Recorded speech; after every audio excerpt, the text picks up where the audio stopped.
కొన్ని కోట్ల జన్మలెత్తితే తప్ప అరుణాచల పర్వతం గురించి తెలుసుకోడు. అరుణాచల వైభవం అన్న మాట వినడు. కాబట్టి పక్కన పెట్టేయి. విన్నాడు, అది మనసులో హత్తుకుని అరుణాచలంలోకి ప్రవేశిస్తానన్న మాట అన్నాడు పో. అహంకారం వదలలేడు. ఏదో ఒకటి వెంట పెట్టుకుంటాడు. వెంట పెట్టుకుని నేనింత వాణ్ణని డాంబికానికి పోయాడా ఆయన లోపలికి రానివ్వడు. అహంకార పరిత్యాగం చేశాడా లోపలికి రాణిస్తాడు. అందుకే అరుణాచలంలోకి వెళ్ళాడు అంటే వాడికి ఏదో అధికారం ఉంది, పరమేశ్వరానుగ్రహాన్ని పొంది ఉన్నాడని గుర్తు. అందుకే లోపలికి రానివ్వరు. అటువంటి క్షేత్రాల్లో పరమ ప్రఖ్యాతమైన క్షేత్రములు అరుణాచలము, కాశీపట్టణము, ఇవన్నీ. ఎందుకని? అగస్త్య మహర్షి స్కాంద పురాణంలోనే కుమార సంహితలో చెప్తారు, ఎన్నో క్షేత్రాలకి వెళ్ళి నమస్కారం చేసినటువంటి పుణ్యము పరీపాకమైతే కాశీపట్టణంలోకి రావడానికి అర్హత వస్తుంది. అసలు అన్ని క్షేత్రాలకి జీవుడు ఎప్పటి నుంచో వెడుతుంటే ఆ ఫలితం ఉంటే తప్ప కాశీలోకి వెళ్ళలేడు. కుదరదు, వదలబమ్మన్నారు. ఇక అరుణాచలం తత్తుల్యం, అంత గొప్పది. అరుణాచల ప్రవేశము అంత తేలికైన విషయం కాదు. కాబట్టి ప్రదక్షిణం అన్న మాటకు అర్థం ప్రదక్షిణం. స్కాంద పురాణాన్ని ఆధారం చేసుకుని భగవాన్ రమణులు అందరికీ చెప్తూ ఉండేవారు. ఎవరు అరుణాచలం వెళ్ళినా రమణుల దర్శనానికి వెళ్ళేవారు. ఆయన అనేవారు, మీరు గిరి ప్రదక్షిణం చేశారా అని అడిగేవారు. చెయ్యలేదు, వెళ్ళండి గిరి ప్రదక్షిణం చెయ్యండి అనేవారు. కొంతమందితో ఆయన గిరి ప్రదక్షిణం చేశారా అంటే వెడుతున్నాం అనేవారు. ఓ 2 గంటల అయ్యేటప్పటికి మళ్ళీ కనపడేవారు. వెళ్ళారా? వెళ్ళొచ్చేసామండి అనేవారు. ఎలా వెళ్ళారు? 14 మైళ్ళు. ఎలా పెడతారు అంత తొందరగా అంటే గుర్రబండి మీద వెళ్ళామండి అనేవారు. ఆయన నవ్వి అనేవారు, ప్రదక్షిణ ఫలితం గుర్రాందా మీదా అనేవారు. ప్రదక్షిణం గుర్రం చేసింది, నువ్వు గుర్రం మీద ఎక్కి కూర్చున్నావు, నీకెక్కడి నుంచి వస్తుందా ఫలితం? రాదు. కాబట్టి నువ్వు నడిచి వెడితే నువ్వు ప్రదక్షిణం చేసినట్టు. ఒకానొకప్పుడు ధర్మకేతు అని ఒక మహారాజు, ఆయన గుర్రం మీద ప్రదక్షిణం చేస్తుంటే ఆ గుర్రం బడలిపోయి కింద పడిపోయి అది అంతర్ధానం అయిపోయింది. ఇదేడు గుర్రం అంతర్ధానం అయిపోయింది అనుకున్నాడు. ఆ గుర్రం ప్రదక్షిణం చేసిన కారణం చేత పరమేశ్వరుడు దాన్ని తన గణములలో ఒక గణానికి ఆధిపత్యం ఇచ్చాడు. అది కైలాసానికి వెళ్ళిపోయింది. అశరీర వాక్కు విని ఆ ధర్మకేతు బుద్ధి తెచ్చుకొని తాను కూడా ప్రదక్షిణం చేసి ఒక గణానికి ఆధిపత్యాన్ని పొందాడు పరమశివుడి దగ్గర. అరుణాచలంలో గిరి ప్రదక్షిణం అంటే అంత గొప్పది. మహర్షి అందుకే ఒక మాట చెప్తుండేవారు, ప్రదక్షిణం. అంటే అరుణాచలము అంటే పరమశివుడే. కాబట్టి ఆ శివునికి ప్రదక్షిణం చెయ్యడంలో పాపములు కాలిపోతాయి. ఈ మాటని మీరు కొంచెం జాగ్రత్తగా అర్థం చేసుకోవాల్సిందండి. శాస్త్రంలో ఒక లక్షణం ఉంది, పాపము పరిహారమగుట అన్న మాట ఉండదు.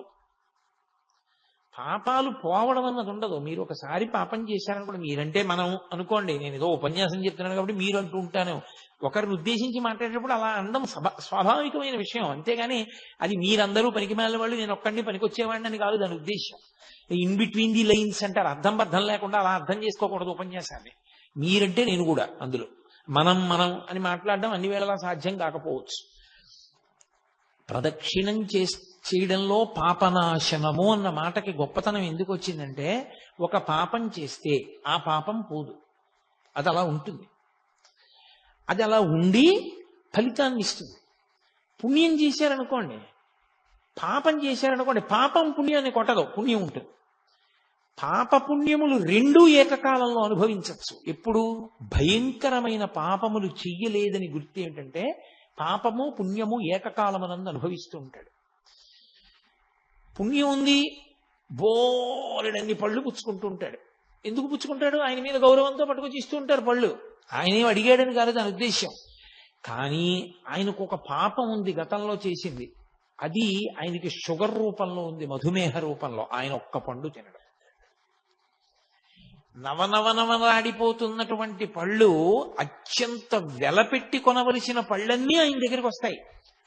ఆయన మాత్రం ఒక్క పండు తినలేడు. తినలేకపోవడం పాప ఫలితం. చూసి కూడా అబ్బా ఎంత బాగున్నాయో అనుకుని అక్కడ పెట్టడమే, అది పాప ఫలితం. పుచ్చుకోగలగడం ఆ గౌరవం పుణ్య ఫలితం. ఏకకాలమునందు అనుభవిస్తున్నాడా లేదా? అనుభవిస్తాడు. అది మహాపాతకం అనుకోండి, అప్పుడు అలా కలపరు, కుదరదు. దాని ఫలితం అది ఇవ్వడం మొదలు పెడుతుంది, దీని ఫలితం ఆగిపోతుంది, పుణ్య ఫలితం ఆగిపోతుంది. ఆగిపోగానే భయంకరమైనటువంటి స్థితిలోకి జారిపోతాడు. ఇదే సుందరకాండలో స్వామి హనుమ చెప్తారు, తదేవ ఫలమన్వేతి ధర్మస్య ధర్మనాశన ప్రాప్తం ధర్మఫలం తావద్భవతా నత్ర సంశయ అంటారు. ఈశ్వరుడు పరమతేజోమూర్తి. ఆయన యొక్క స్వరూపమే తేజస్సు, కాంతి. దానికి ఒక లక్షణం ఉంటుంది, అది ఎదుటివారి కాంతిని లాక్కుంటుంది. ఆ లక్షణం ఉన్న కారణం చేత ఈశ్వరుడికి అభిముఖంగా కూర్చుని పూజ చేస్తే తేజస్సు క్షీణిస్తుంది. అందుకని అభిముఖ పూజ లేదు. అద్వైత భావన చేత అంతా ఒక్కటైనా కర్మ చేసేటప్పుడు, క్రియ చేసేటప్పుడు భేదం ఉంటుంది. అందుకని ఈశ్వరుణ్ణి కుడి చేతి వైపు ఉంచుకుని తాను కూర్చోవాలి. ఈశ్వరుడు కుడివైపునుంటే తానెటు కూర్చోవాలి? తను ఎప్పుడూ ఆరాధనా సమయమునందు తూర్పు దిక్కుని చూడాలి. తూర్పుని చూస్తూ తాను కూర్చుంటే భగవన్మూర్తులు ఉత్తర దిక్కుగా చూస్తాయి. అప్పుడు పువ్వు పడేటప్పుడు కుడి చేతిని కదిపితే పడుతుంది. ఇలా కుడి చేతి వైపు పళ్ళెంలోంచి పువ్వులు ఇలా అంటున్నారనుకోండి, ఆ పువ్వులు ఈశ్వర మంటపం వైపుకు పడుతుంటాయి, ఈశ్వర పాదముల మీద పడతాయి. ఆయన కుడివైపు ఉంటాడు, మనం తూర్పుని చూస్తూ ఉంటాం. పూజా పరికరములు కుడి చేతి వైపు ఉంటాయి. అసలు ఎడం చేత్తో అందుకోవలసిన అవసరం, ఎడం చేత్తో ముట్టుకోవలసిన అవసరం ఇక ఉండదు. పూజలో ఒక్క కుడి చేత్తోనే చేస్తారు. ఎప్పుడైనా ఏదైనా బరువైనదైతే కుడి చేతితో పట్టుకుని ఎడం చేతి యొక్క బలాన్ని కలుపుతారు తప్ప కుడి చేతితో మాత్రమే ఉపయోగించడానికి కారణం, అవతల ఎవరిని మీరు ఆరాధన చేస్తున్నారో ఆయన పరమ గౌరవనీయుడు. మన జీవితానికి అంతటికీ కూడా ఆయనే ధ్యేయమైన వాడు అని చెప్పడం కోసమని కుడివైపు ఉంచుతారు. మీరు అలా ప్రయత్నం చెయ్యవలసిన అవసరం లేకుండా, అంటే పూజా మందిరం ఏదో మీ కుడి చేతి వైపుకుంది అన్న భావన చెయ్యవలసిన అవసరం లేకుండా మీరు తూర్పుకి తిరిగి కూర్చున్నారనుకోండి. తూర్పుకి తిరిగి కూర్చున్నాడు అంటే సద్భావనతో ఈశ్వరుణ్ణి మనసులో స్మరిస్తూ ఉన్నాడు అని గుర్తు. తూర్పుకి తిరిగి కూర్చుని ఉన్నారనుకోండి, అప్పుడు దక్షిణం. మీరు చూడండి, తూర్పుకి తిరిగితే కుడి చేతి వైపు ఏ దిక్కు అన్నాను అనుకోండి దక్షిణం, ఎడం చేతి వైపు ఉత్తరం, వెనక వైపు పశ్చిమం కదా. దక్షిణం అన్న మాట ఎక్కడి నుంచి వచ్చిందంటే, అలా కూర్చున్నటువంటి వాడి యొక్క కుడి చేతి వైపు హృదయం అంటారు. మనం సాధారణంగా గుండెకి పర్యాయపదంగా హృదయస్థానం ఏది అంటే ఎడం చేతి వైపు చూపిస్తాం. కానీ ఆధ్యాత్మ విద్యయందు హృదయము అన్నది పరమేశ్వరుని యొక్క స్థానము. ఆ హృదయము ఎటువైపు ఉంటుంది అంటే కుడివైపుకు అని నిర్ధారించారు. అందుకే భగవాన్ రమణులు తాబేటి బండ దగ్గర ఆయన ఒకసారి కూర్చుని ఉండగా ఆయనకి ఊపిరి ఆగిపోయింది. ఊపిరి ఆగిపోయి రక్త ప్రసారం అంతా ఆగిపోయింది, శరీరం అంతా నల్లగా అయిపోయి కొయ్యబారిపోయింది. పక్కన కూర్చున్న ఆయన గోలగోల పెట్టేశాడు, రమణ మహర్షి శరీరం వదిలిపెట్టేశాడు. రమణులు మాత్రం సాక్షిగా చూస్తున్నారు ఏమవుతోంది శరీరం అని. ఓ, ఇది మృత్యువు వాత పడింది అని తెలుసుకున్నారు. తెలుసుకున్న తరువాత అహంస్ఫురణం మాత్రం ఇక్కడి నుంచి వస్తోంది. అహంస్ఫురణ అంటే ఈశ్వర స్థానంలోంచి ఉన్నాను అని చూస్తున్న భావన ఇక్కడి నుంచి వస్తోంది. ఒక్కసారి ఇటువైపు నుంచి ఒక కాంతి తీవ్రమైన వేగంతో ఎడం పక్కకి వెళ్ళింది. వెంటనే మళ్ళీ గుండె కదిలి రక్త ప్రసారం ఆయన లేచారు. ఇప్పటికీ ప్రదక్షిణ మార్గంలో ఆ తాబేటి బండని చూస్తుంటారు. రమణ మహర్షికి ఎక్కడ ఈ అనుభవం కలిగిందో ఆ ప్రదేశానికి ఆ పెద్ద బండకి తాబేటి బండ అని పేరు. కాబట్టి కుడి చేతి వైపు హృదయస్థానం ఉంటుంది. ఆ హృదయస్థానము ఈశ్వర స్థానము. తూర్పుకి తిరిగి చూస్తున్నప్పుడు కుడి చేతి వైపుకి పరమేశ్వరుడు హృదయస్థానమునందున్నాడు. ప్రత్యేకంగా ఒక పూజా మందిరాన్నో ఒక మూర్తినో మీరు పెట్టవలసిన అవసరం లేదు. అలా పెట్టవలసిన అవసరం లేకుండానే పరమ పూజనీయుడైనటువంటి పరమాత్మ ఇక్కడే ఉంటాడు, కుడి చేతి వైపుకు ఉంటాడు. అందుకని దక్షిణం కుడివైపు అయింది. వామభాగం ఎడమ చేతి వైపుకు వచ్చింది.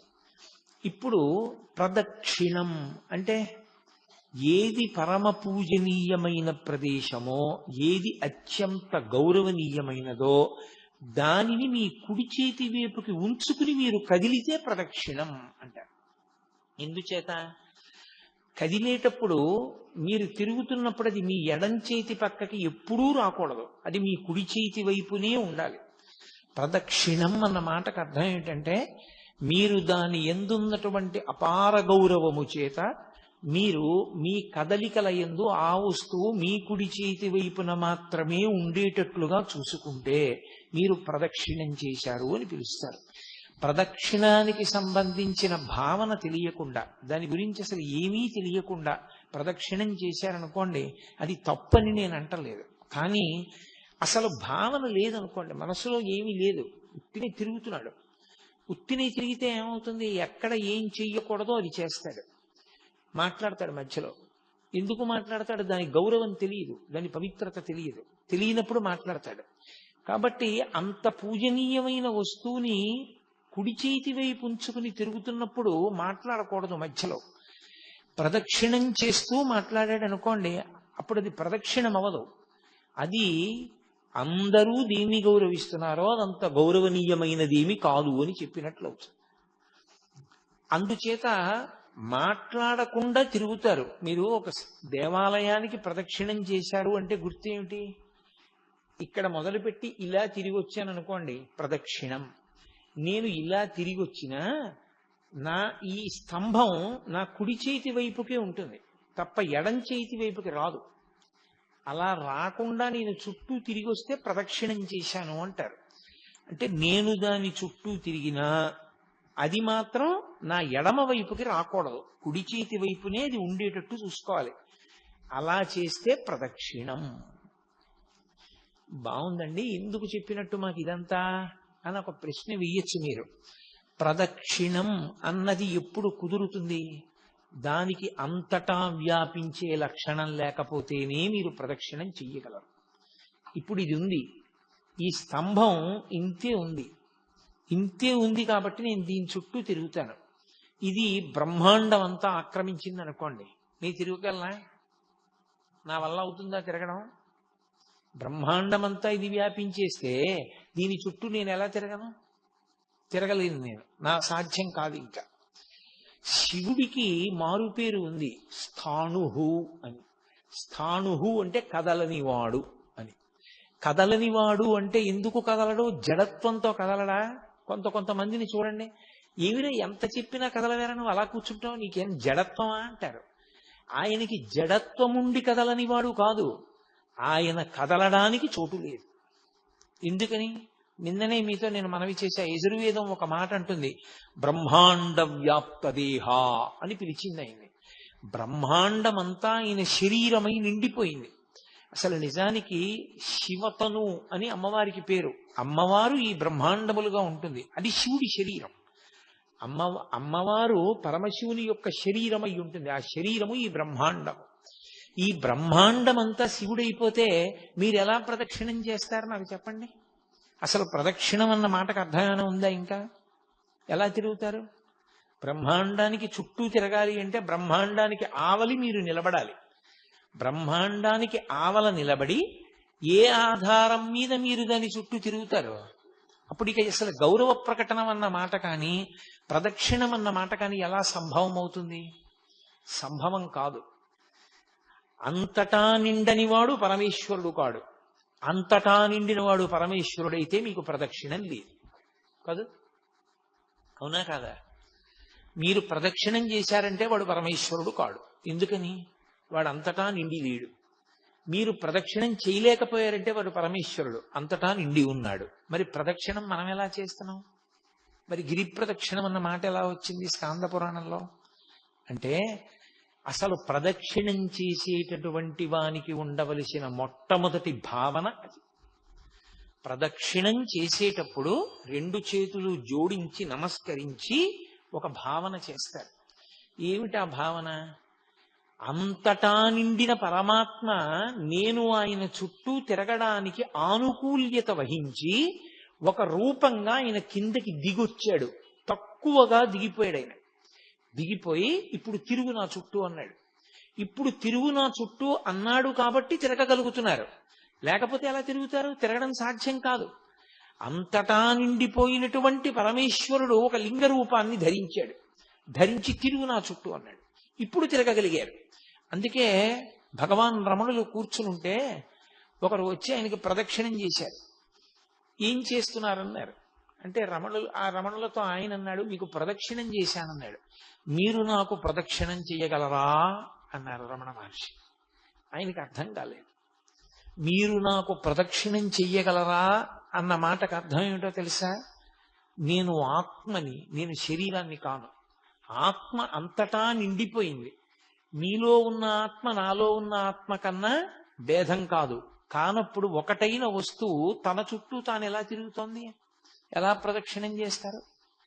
పోనీ మీరు నా వద్ద తెలుసుకోవలసిన వారిగా కొంచెం తక్కువలో ఉన్నారు, నేను ఎక్కువలో ఉన్నాను అనుకుంటే, వ్యోమవత్యాప్త దేహాయ దక్షిణామూర్తయే నమః. ఆకాశమంతా నిండిపోయినటువంటి స్వరూపం లాంటి వాడు గురువు. ఆ గురువు చుట్టూ ఎలా తిరుగుతావు నువ్వు? గురువుకి పరబ్రహ్మానికి అభేదం. గురుర్బ్రహ్మ గురుర్విష్ణు గురుర్దేవో మహేశ్వర గురు సాక్షాత్ పరబ్రహ్మ తస్మై శ్రీ గురవే నమః. మరి ఎలా తిరుగుతాం అంటే, ప్రదక్షిణం చేసేటప్పుడు ఉండవలసిన మొట్టమొదటి భావన ఏమి అంటే, నా యందు అనుగ్రహంతో, అయ్యో వీడు నా చుట్టూ తిరుగుదాం అనుకుంటున్నాడు, నేను బ్రహ్మాండ రూపంగా ఉండిపోతే వీడు నా చుట్టూ ఎలా తిరుగుతాడని సర్వేశ్వరుడు కుదించుకుని ఒక మూర్తి రూపంలోకి వచ్చి నించున్నాడు. వేదాహమేతం పురుషం మహాంతం ఆదిత్యవర్ణం తమసస్తుపారే సర్వాణి రూపాణి విచిత్య ధీరా నామాని కృత్వాభివదన్ యదాస్తే అంటుంది వేదం. ఒక పేరుకి దొరికేటట్టుగా మాంసనేత్రము చేత చూడబడడానికి వీలుగా ఆయన దిగి వచ్చాడు. దిగి వస్తే అప్పుడు ఆయన చుట్టూ మీరు తిరగగలరు. అంటే పరమేశ్వరుడి వ్యాపకత్వం ఎంత గొప్పదో సౌలభ్యం అంత గొప్పది. ఆ సౌలభ్యము ఉంది కాబట్టి మీరు ప్రదక్షిణం చెయ్యగలుగుతున్నారు. ఇప్పుడు ఆ సౌలభ్యాన్ని మీరు ఊహించారనుకోండి, మీకు భగవంతుని యొక్క కారుణ్యము అర్థమై ఆయన పట్ల మీకు ఒక గొప్ప అనుబంధం ఏర్పడుతుంది. ఆ అనుబంధంతో మీరు తిరుగుతున్నప్పుడు అసలు నాకు అవకాశం లేదు, ఆయన అవకాశం ఇచ్చాడు. ఆయన అవకాశం ఇచ్చి తిరగరా అంటే నా దృష్టి ఇంకో దాని మీద పెట్టి ఇంకోటి మాట్లాడుతూ ఎలా తిరుగుతాను, ఎలా అపచారం చేస్తాను? కాబట్టి నేను ఆయన మీదే దృష్టి పెట్టి తిరుగుతాను. అందుకని మౌనం వచ్చింది ప్రదక్షిణల్లో. ప్రదక్షిణమునందు మౌనము రావడానికి కారణం ఏమిటి అంటే, ఆయన అనుగ్రహము ఉన్నది కనుక. ఆయనకి చీకాకు కలిగిందనుకోండి, నా యథారూపాన్ని పొందుతున్నాను అన్నాడు అనుకోండి, ఇక మీకు ప్రదక్షిణం ఏది? అందుకని ఆయన అనుగ్రహాన్ని నిలబెట్టుకోవడానికి మీరు అంత జాగ్రత్తగా ప్రదక్షిణం చెయ్యాలి. ప్రదక్షిణం చేసేటప్పుడు ఒక నియమం చెప్తారు. ప్రదక్షిణం చేసేవాళ్ళు ఎలా ప్రదక్షిణం చెయ్యాలి అంటే, నూనె బిందె ఒకటి ఒలికిపోయి నేల మీద నూనె పడిపోతే, నిండు గర్భిణి ఇంకొక గంటలోనో 2 గంటల్లోనో ప్రసవం అయిపోతుందన్న స్థితిని పొంది ఉన్నటువంటి గర్భిణీ స్త్రీ చేతిలో ఒక గిన్నె పట్టుకుని, గిన్నె నిండా తైలంతో ఉన్న పాత్ర పట్టుకుని, అంటే దాని నిండా నూనె పోసుకొని చుక్క కింద పడకుండా నడుస్తోంది అనుకోండి, కింద నూనె, నున్నటి నేల, నిండు గర్భిణి, చేతిలో తైలపాత్ర, ఎంత జాగ్రత్తగా అడుగు వేస్తుందో అంత జాగ్రత్తగా అడుగు వేయాలి. ఎందుకని? లేకపోతే లోపల ఉన్న వాడికి పదఘట్టన ప్రకంపనలు తెలుస్తాయి.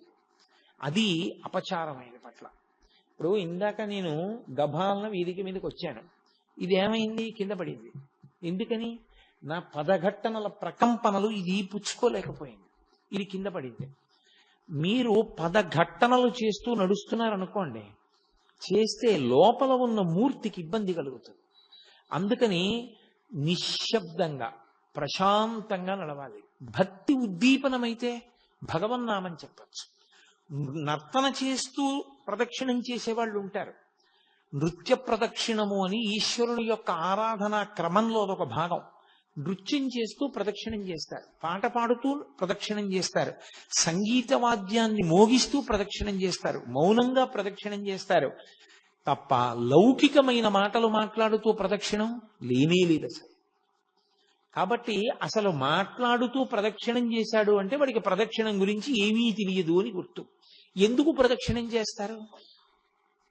ప్రదక్షిణం చేయడం దేనికోసం అంటే నమస్కారం చేయడం కోసం. మీరు ఎక్కడ మొదలు పెట్టారో అక్కడికి తిరిగి వచ్చేసేయాలి, తిరిగి వచ్చి నమస్కారం చెయ్యాలి. ఆ నమస్కారం చేసేటప్పుడు పరమేశ్వర మూర్తి తూర్పుని కానీ పశ్చిమాన్ని కానీ చూస్తే మీరు ఉత్తరానికి తిరిగి నమస్కారం చేయాలి. ఒకవేళ ఈశ్వరమూర్తి ఉత్తరాన్ని కానీ దక్షిణాన్ని కానీ చూస్తే మీరు తూర్పుకి తిరిగి నమస్కారం చేయాలి. తూర్పుని ఉత్తరాన్ని తప్ప మీరు నమస్కారం చేసేటప్పుడు మీరు దక్షిణాన్ని పశ్చిమాన్ని చూడకూడదు. చూడకుండా నమస్కారం చేయాలి. అందుకని ప్రదక్షిణ నమస్కారములు అంటారు. ప్రదక్షిణము తర్వాత వచ్చేది నమస్కారం.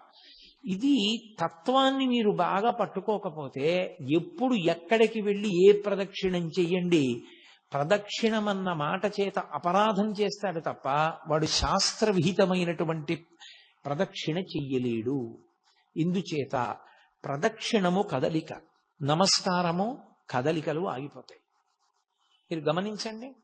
ప్రదక్షిణంలో ఏం చేస్తాను? నేను కదులుతాను. పొద్దున్నే నేను అయ్యప్ప స్వామి దేవాలయంలో ప్రదక్షిణం చేశాను. గోపూజకి వెళ్ళి ప్రదక్షిణం చేస్తున్నంతసేపు కదులుతాను. మెల్లగా నడుస్తూ ఉపాలయాలన్నీ దర్శనం చేసి ప్రధానమూర్తి దర్శనానికి వెడతాం. వెళ్ళి ప్రధానమూర్తి దర్శనం చేసినప్పుడు ఏం చేస్తాను? ఆగిపోతాను. ఇంకా అక్కడ కదలికలు ఉండకూడదు. ఆగిపోయి నమస్కారం చేసి సాష్టాంగము అంటే భూమి మీద పడిపోతాడు. పురసా శిరసా దృష్ట్యా మనసా వచసా తథా పద్భ్యాం కరాభ్యాం కర్ణాభ్యాం ప్రణామోష్టాంగముచ్యతే అని 8 అవయవములు తగిలేటట్టుగా నేల మీద పడి నమస్కరించాలి పురుషుడైతే. స్త్రీ అయితే పంచాంగ నమస్కారం, వాళ్ళు నేల మీద పడి నమస్కారం చేయకూడదు.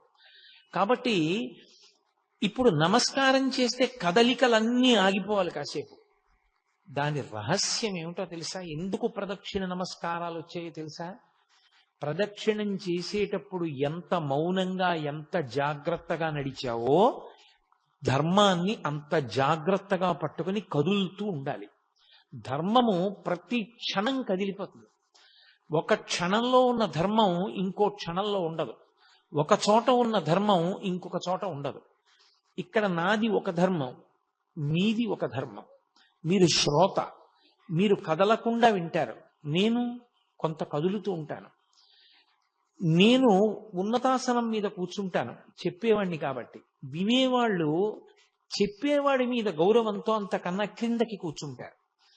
ఇదే నేను నా కార్యాలయానికి వెళ్ళాననుకోండి, నా పై అధికారికి నమస్కారం చెయ్యాలి. అప్పుడు అది నా ధర్మం. అంతేకాని ఇక్కడ నేను నమస్కారాలు పుచ్చుకున్నాను కదా అని అక్కడ నేను నమస్కారం చేయనకూడదు. అక్కడ నాకు అది ధర్మం. ధర్మం అనుక్షణం మారిపోతుంది. ధర్మం ఒకలా ఉండదు. మారిపోతున్న ధర్మాన్ని ఒడిసి పట్టుకోవాలి. ఎక్కడ ఎలా ఉండాలో అలాగే ఉండాలి. ఎక్కడ ఎలా ఉండాలో అలా ఉండడంలో వైక్లభ్యం వచ్చిందనుకోండి, మీరు చిన్నవాళ్ల పట్ల తప్పు చేస్తే ఈశ్వరుడికి క్షమార్పణ చెప్పాలి. పెద్దవాళ్ల పట్ల తప్పు చేస్తే పెద్దవాళ్ళకి క్షమార్పణ చెప్పాలి. నా మాట మీరు బాగా పట్టుకున్నారో లేదో? నేను క్షమార్పణ రెండుగా విభాగం చేసి మాట్లాడాను. చిన్నవాళ్ల పట్ల దోషం చేస్తే నేను ఈశ్వరుడికి క్షమార్పణ చెప్పాలి. నా కూతురుతో నేను మాట్లాడేటప్పుడు నేను పొరపాటుగా మాట్లాడాను అనుకోండి, నేను అలా మాట్లాడకూడదు. కానీ నేను కొంచెం వ్యగ్రతతో మాట్లాడాను నా కూతురుతో, కోపంగా. అది కన్నుల నీరు పెట్టుకుంది. నాన్నగారు కోపంగా మాట్లాడారమ్మా నన్ను అని. ఇప్పుడు అమ్మ ఏం అనుకోకురా, ఏదో అన్యథా ఆలోచనలో ఉన్నాను, ఆ వ్యగ్రతలో నిన్ను తొందరపడి గబుక్కుని అన్నానమ్మా, అలాగా నన్ను మన్నించు అనకూడదు. చిన్నపిల్లల దగ్గర అపరాధం చేసినటువంటి వాడు చిన్నపిల్లలకి క్షమార్పణ చెప్పకూడదు. తాను ఈశ్వర మందిరంలోకి వెళ్ళి క్షమార్పణ చెప్పాలి. పరమేశ్వర, పొరపాటు చేశాను, నా కూతురు నా కడుపున పుట్టింది, దాని పట్ల వ్యగ్రతతో ఏదో కోపంతో ఇంటికి వచ్చి గభాలన ఏ పుస్తకమో కనపడలేదని దాన్ని నింద చేశాను, నువ్వే తీసి ఎక్కడో పడేసి ఉంటావని. పాపం దానికి తెలియదు, నేనే ఎక్కడ పెట్టానో గుర్తొచ్చింది. దాని మనసు కుండింది. నాన్నగారు నన్ను అనవసరంగా అన్నారండి, నేను తప్పు చేశాను, దాని మనసు బాధ పెట్టాను, నన్ను క్షమించు అని ఈశ్వరుడికి క్షమార్పణ చెప్పాలి. పెద్దవాళ్ల పట్ల అపచారం చేస్తే, నా కూతురు నా పట్ల అపచారం చేసింది అనుకోండి, దేవుడికి చెప్పడం కాదు, పూజామందిరంలోకి వెళ్ళి నాన్నగారండి క్షమించండి, నేను పొరపాటు చేశాను, నిజమే నేనే తీశాను ఆ పుస్తకం, నాన్నగారు తీయలేదు అన్నాను కానండి, మర్చిపోయాను, నేనే తీశాను, మీకు కనపడలేదు, మీరు ఇబ్బంది పడ్డారు, నన్ను క్షమించండి అని చెప్పాలి. ధర్మాన్ని ధర్మంగా పట్టుకోవాలి. అందుకే ధర్మం అంతా కదలిక. ధర్మమునందు కదిలి కదిలి కదిలి కదిలి ఎక్కడ ఆగిపోతాడంటే సత్యమునందు ఆగిపోతాడు. సత్యము మారదు. అన్ని వేళల, అన్ని యుగములలో, అన్ని రోజులలో, అన్ని సంధ్యలలో మార్పు లేక, కదలిక లేక ఒక్కలా ఉండిపోయేటటువంటి పదార్థమునకు సత్యమని పేరు. ఆ సత్యము బ్రహ్మము, పరమేశ్వరుడు. సత్యం జ్ఞానమనంతం బ్రహ్మ. సత్యమే బ్రహ్మము, బ్రహ్మమే సత్యము. సత్యమునకు బ్రహ్మమునకు అభేదము. ఆ సత్యాన్ని చేరుకోవడానికి మీరు కదులుతూ ఉండాలి. ధర్మం పట్టుకుని, ధర్మం పట్టుకుని కదిలి కదిలి సత్యమునందు ఆగిపోతారు. అదే ఈశ్వరుణ్ణి చేరిపోవడం. అందుకే ధర్మాన్ని ఎవడు పట్టుకున్నాడో వాడు సత్యాన్ని చేరిపోతాడు. ఎవడు ధర్మాన్ని వదిలేశాడో వాడు సత్యాన్ని చేరలేడు. కాబట్టి ప్రదక్షిణ నమస్కారము కదిలి కదిలి ఆగిపోవుట, పడిపోవుట. కదిలి కదిలి ఆగిపోవడం అంటే తిరిగి తిరిగి ఈశ్వరుణ్ణి చేరిపోవడం. జన్మ జన్మలు ఎన్నో ఎత్తి జీవుడు శరీరాలు మార్చి మార్చి మార్చి మార్చి ప్రవేశించి ధర్మాన్ని పట్టుకోవడానికి వీలైనటువంటి మనుష్య జన్మలోకి ప్రవేశించి, ధర్మము అన్నిటికీ ఉండదు.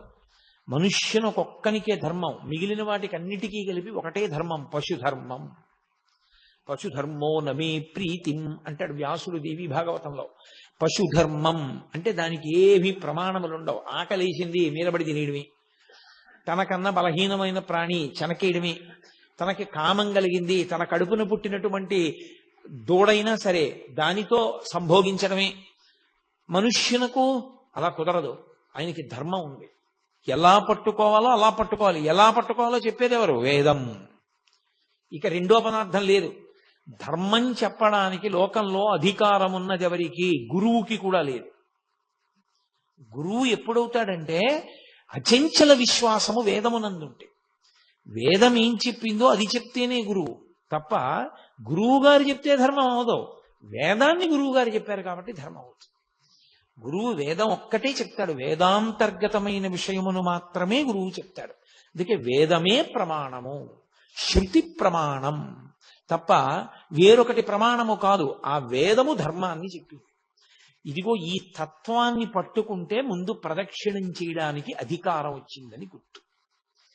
కాబట్టి శివుడు అన్నాడు గౌతమ మహర్షితో, అరుణాచలమునందు ప్రదక్షిణము గొప్పది. ఎందువల్ల? నేను స్థూల శివుడిగా ఉన్నాను ఇక్కడ, నేను ఒక కొండ రూపంలో ఉన్నాను. ఏమిటి అనుగ్రహం దానివల్ల అంటే, అసలు సామాన్యమైనటువంటి ఏ జీవి కూడా నన్ను చేరలేదు ఇక్కడ. నేను అగ్నిలింగాన్ని. కాబట్టి పెద్ద పెద్ద స్ఫులింగములతో అంత పెద్ద అగ్నిహోత్రం జ్వలిస్తోంది అనుకోండి, మీరు పెడతారా నేను పెడతానా ప్రదక్షిణం చేయడానికి? ఎలా సాధ్యం? అసలు ఎవరు వెళ్ళరు. దాని మించి సెగొచ్చింది అనుకోండి, గాలి, వేడి గాలి, మాడిపోతాడు. ఎవరు ప్రదక్షిణం చేయగలరు? చెయ్యలేరు. ఆయన ఏం చేశాడంటే ఆ శిలలోకి లాగేశాడు ఆ అగ్నితత్వాన్ని. లాగి ఒక కొండలా కనపడేటట్టుగా, దాని మీద ఓషధిలో పెరిగేటట్టుగా కూడా అనుగ్రహించాడు. ఒక కొండలా కనపడిన కారణం చేత మీరు పరమేశ్వర ప్రదక్షిణాన్ని చెయ్యగలరు. నా అనుగ్రహము చేత అగ్నిలింగమైన నేనే అరుణాచలంలోకి వచ్చేటప్పటికి ఒక పర్వత రూపాన్ని పొందాను. ఈ పర్వత రూపాన్ని పొందిన కారణం చేత ఇక్కడ ఎవరు ప్రదక్షిణం చేస్తానని నిర్ణయం చేసుకుని బయలుదేరుతాడో వాడు కొన్ని కోట్ల కోట్ల కోట్ల కోట్ల జన్మలెత్తితే తప్ప అసలు ఆ సంకల్పమును పొందడు. నేను నిన్ననే మీతో ఒక మాట మనవి చేశా. అరుణాచల ప్రవేశమునకు ముందు, అరుణాచల ప్రవేశము తరువాత అని జీవుడికి విభాగం చేస్తారు. అసలు వీడెప్పుడైనా అరుణాచలం వెళ్ళాడా చూస్తారు. అరుణాచలం వెళ్ళాడు, ఆ జీవుడి స్థాయి వేరు. అరుణాచలం వెళ్ళలేదు, ఆ జీవుడి స్థాయి వేరు. ఇప్పుడు అరుణాచల ప్రవేశం చేశాడు, గిరి ప్రదక్షిణం చెయ్యాలి, ఆ గిరికి ప్రదక్షిణం చెయ్యాలి తాను. ఆ కొండకి ప్రదక్షిణం అంటే శివుడికి ప్రదక్షిణమే. ప్రదక్షిణం అన్న మాటకు అర్థం మీరు బాగా గుర్తుపెట్టుకోవాలి. ఏ బిందువు దగ్గర మీరు బయలుదేరారో తిరిగి ఆ బిందువు దగ్గరికి వచ్చేయాలి. కుడి చేతి వైపుకి మీకు కొండ ఉండాలి, ఉండేటట్టుగా తిరిగి రావాలి. అలా తిరిగి వస్తే దానికి ప్రదక్షిణం అని పేరు. ఆయన అన్నాడు, కలియుగంలో ఈ అరుణాచల పర్వతం చుట్టూ ఎవరు ప్రదక్షిణం చేస్తారో వాళ్ళందరికీ కూడా 100 అశ్వమేధములు 100 వాజపేయములు చేసిన ఫలితం వేస్తాను. అశ్వమేధయాగం అసలు నిజానికి కలియుగంలో లేదు. కలియుగంలో అశ్వమేధయాగం సంకల్పం చెయ్యడానికి అధికారం లేదు, చెయ్యకూడదు. ఎందుకంటే నిషేధింపబడింది. అశ్వమేధయాగంతో సమానమైనటువంటిది ఒకటి ఉంది, అది చేస్తే అశ్వమేధయాగ ఫలితం ఇచ్చేస్తారు. వాడు అశ్వమేధయాగం చేశాడు అని ఫలితం ఇస్తారు. ఏదది? అనాథ ప్రేత సంస్కారం. అనాథ ప్రేతానికి సంస్కారం చేస్తే వాడు అశ్వమేధయాగం చేశాడు అని ఫలితం వేస్తారు. 100 అశ్వమేధయాగముల యొక్క ఫలితాన్ని గిరి ప్రదక్షిణం చేసిన వాళ్ళకి వేస్తానన్నాడు. 100 వాజపేయములు చేసినటువంటి ఫలితాన్ని గిరి ప్రదక్షిణం చేసిన వాళ్ళకి వేస్తానన్నాడు. అంటే దాని ఉద్దేశ్యం, అసలు అరుణాచలం అనేటటువంటి క్షేత్రం ఒకటి ఉంది, దానికి ఇంత ప్రాశస్త్యం ఉన్నది, పరమశివుని యొక్క పరిపూర్ణమైన అనుగ్రహం ఉన్నది, అక్కడికి వెళ్ళాలనేటటువంటి కోరిక పుట్టడం జరగదు. ఎందుకని? అసలు కొన్ని కోట్ల జన్మలెత్తితే తప్ప అరుణాచల పర్వతం గురించి తెలుసుకోడు. అరుణాచల వైభవం అన్న మాట వినడు. కాబట్టి పక్కన పెట్టేయి. విన్నాడు, అది మనసులో హత్తుకుని అరుణాచలంలోకి ప్రవేశిస్తానన్న మాట అన్నాడు పో, అహంకారం వదలలేడు. ఏదో ఒకటి వెంట పెట్టుకుంటాడు. వెంట పెట్టుకుని నేనింత వాణ్ణని డాంబికానికి పోయాడా, ఆయన లోపలికి రానివ్వడు. అహంకార పరిత్యాగం చేశాడా, లోపలికి రానిస్తాడు. అందుకే అరుణాచలంలోకి వెళ్ళాడు అంటే వాడికి ఏదో అధికారం ఉంది, పరమేశ్వరానుగ్రహాన్ని పొంది ఉన్నాడని గుర్తు.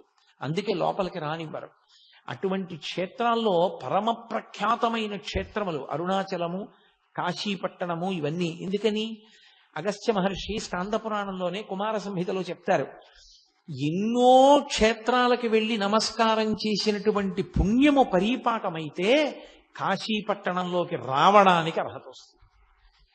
అసలు అన్ని క్షేత్రాలకి జీవుడు ఎప్పటి నుంచో వెడుతుంటే ఆ ఫలితం ఉంటే తప్ప కాశీలోకి వెళ్ళలేడు. కుదరదు, అవతలబమ్మన్నారు. ఇక అరుణాచలం తత్తుల్యం, అంత గొప్పది. అరుణాచల ప్రవేశము అంత తేలికైన విషయం కాదు. కాబట్టి ప్రదక్షిణం అన్న మాటకు అర్థం ప్రదక్షిణం. స్కాంద పురాణాన్ని ఆధారం చేసుకుని భగవాన్ రమణులు అందరికీ చెప్తూ ఉండేవారు. ఎవరు అరుణాచలం వెళ్ళినా రమణుల దర్శనానికి వెళ్ళేవారు. ఆయన అనేవారు, మీరు గిరి ప్రదక్షిణం చేశారా అని అడిగేవారు. చెయ్యలేదు, వెళ్ళండి గిరి ప్రదక్షిణం చెయ్యండి అనేవారు. కొంతమందితో ఆయన గిరి ప్రదక్షిణం చేశారా అంటే వెడుతున్నాం అనేవారు. ఓ 2 గంటల అయ్యేటప్పటికి మళ్ళీ కనపడేవారు. వెళ్ళారా? వెళ్ళొచ్చేసామండి అనేవారు. ఎలా వెళ్ళారు? 14 మైళ్ళు. ఎలా పెడతారు అంత తొందరగా అంటే గుర్రబండి మీద వెళ్ళామండి అనేవారు. ఆయన నవ్వి అనేవారు, ప్రదక్షిణ ఫలితం గుర్రాందా మీదా అనేవారు. ప్రదక్షిణం గుర్రం చేసింది, నువ్వు గుర్రం మీద ఎక్కి కూర్చున్నావు, నీకెక్కడి నుంచి వస్తుందా ఫలితం? రాదు. కాబట్టి నువ్వు నడిచి వెడితే నువ్వు ప్రదక్షిణం చేసినట్టు. ఒకానొకప్పుడు ధర్మకేతు అని ఒక మహారాజు, ఆయన గుర్రం మీద ప్రదక్షిణం చేస్తుంటే ఆ గుర్రం బడలిపోయి కింద పడిపోయి అది అంతర్ధానం అయిపోయింది. ఇదేడు గుర్రం అంతర్ధానం అయిపోయింది అనుకున్నాడు. ఆ గుర్రం ప్రదక్షిణం చేసిన కారణం చేత పరమేశ్వరుడు దాన్ని తన గణములలో ఒక గణానికి ఆధిపత్యం ఇచ్చాడు. అది కైలాసానికి వెళ్ళిపోయింది. అశరీర వాక్కు విని ఆ ధర్మకేతు బుద్ధి తెచ్చుకొని తాను కూడా ప్రదక్షిణం చేసి ఒక గణానికి ఆధిపత్యాన్ని పొందాడు పరమశివుడి దగ్గర. అరుణాచలంలో గిరి ప్రదక్షిణం అంటే అంత గొప్పది. మహర్షి అందుకే ఒక మాట చెప్తుండేవారు, ప్రదక్షిణం. అంటే అరుణాచలము అంటే పరమశివుడే. కాబట్టి ఆ శివునికి ప్రదక్షిణం చెయ్యడంలో పాపములు కాలిపోతాయి. ఈ మాటని మీరు కొంచెం జాగ్రత్తగా అర్థం చేసుకోవాల్సిందండి. శాస్త్రంలో ఒక లక్షణం ఉంది, పాపము పరిహారమగుట అన్న మాట ఉండదు. పాపాలు పోవడం అన్నది ఉండదు. మీరు ఒకసారి పాపం చేశారనుకోండి, మీరంటే మనం అనుకోండి, నేను ఏదో ఉపన్యాసం చెప్తున్నాను కాబట్టి మీరు అంటూ ఉంటాను, ఒకరిని ఉద్దేశించి మాట్లాడేటప్పుడు అలా అనడం స్వాభావికమైన విషయం. అంతేగాని అది మీరందరూ పనికిమాలిన వాళ్ళు, నేను ఒక్కడిని పనికొచ్చేవాడిని అని కాదు దాని ఉద్దేశం. ఇన్ బిట్వీన్ ది లైన్స్ అంటారు, అర్థం బద్ధం లేకుండా అలా అర్థం చేసుకోకూడదు ఉపన్యాసాన్ని. మీరంటే నేను కూడా అందులో మనం అని మాట్లాడడం అన్ని వేళలా సాధ్యం కాకపోవచ్చు. ప్రదక్షిణం చేయడంలో పాపనాశనము అన్న మాటకి గొప్పతనం ఎందుకు వచ్చిందంటే, ఒక పాపం చేస్తే ఆ పాపం పోదు, అది అలా ఉంటుంది. అది అలా ఉండి ఫలితాన్ని ఇస్తుంది. పుణ్యం చేశారనుకోండి, పాపం చేశారనుకోండి, పాపం పుణ్యాన్ని కొట్టదు, పుణ్యం ఉంటుంది. పాప పుణ్యములు రెండూ ఏకకాలంలో అనుభవించవచ్చు. ఎప్పుడు? భయంకరమైన పాపములు చెయ్యలేదని గుర్తు ఏంటంటే, పాపము పుణ్యము ఏకకాలమనందు అనుభవిస్తూ ఉంటాడు. పుణ్యం ఉంది, బోలెడన్ని పళ్ళు పుచ్చుకుంటూ ఉంటాడు. ఎందుకు పుచ్చుకుంటాడు? ఆయన మీద గౌరవంతో పట్టుకొచ్చి ఇస్తూ ఉంటారు పళ్ళు. ఆయనేం అడిగాడని కాదు దాని ఉద్దేశ్యం. కానీ ఆయనకు ఒక పాపం ఉంది గతంలో చేసింది, అది ఆయనకి షుగర్ రూపంలో ఉంది, మధుమేహ రూపంలో. ఆయన ఒక్క పండు తినడం. నవనవనవలాడిపోతున్నటువంటి పళ్ళు, అత్యంత వెలపెట్టి కొనవలసిన పళ్ళన్నీ ఆయన దగ్గరికి వస్తాయి. ఆయన మాత్రం ఒక్క పండు తినలేడు. తినలేకపోవడం పాప ఫలితం. చూసి కూడా అబ్బా ఎంత బాగున్నాయో అనుకుని అక్కడ పెట్టడమే, అది పాప ఫలితం. పుచ్చుకోగలగడం, ఆ గౌరవం పుణ్య ఫలితం. ఏకకాలమునందు అనుభవిస్తున్నాడా లేదా? అనుభవిస్తాడు.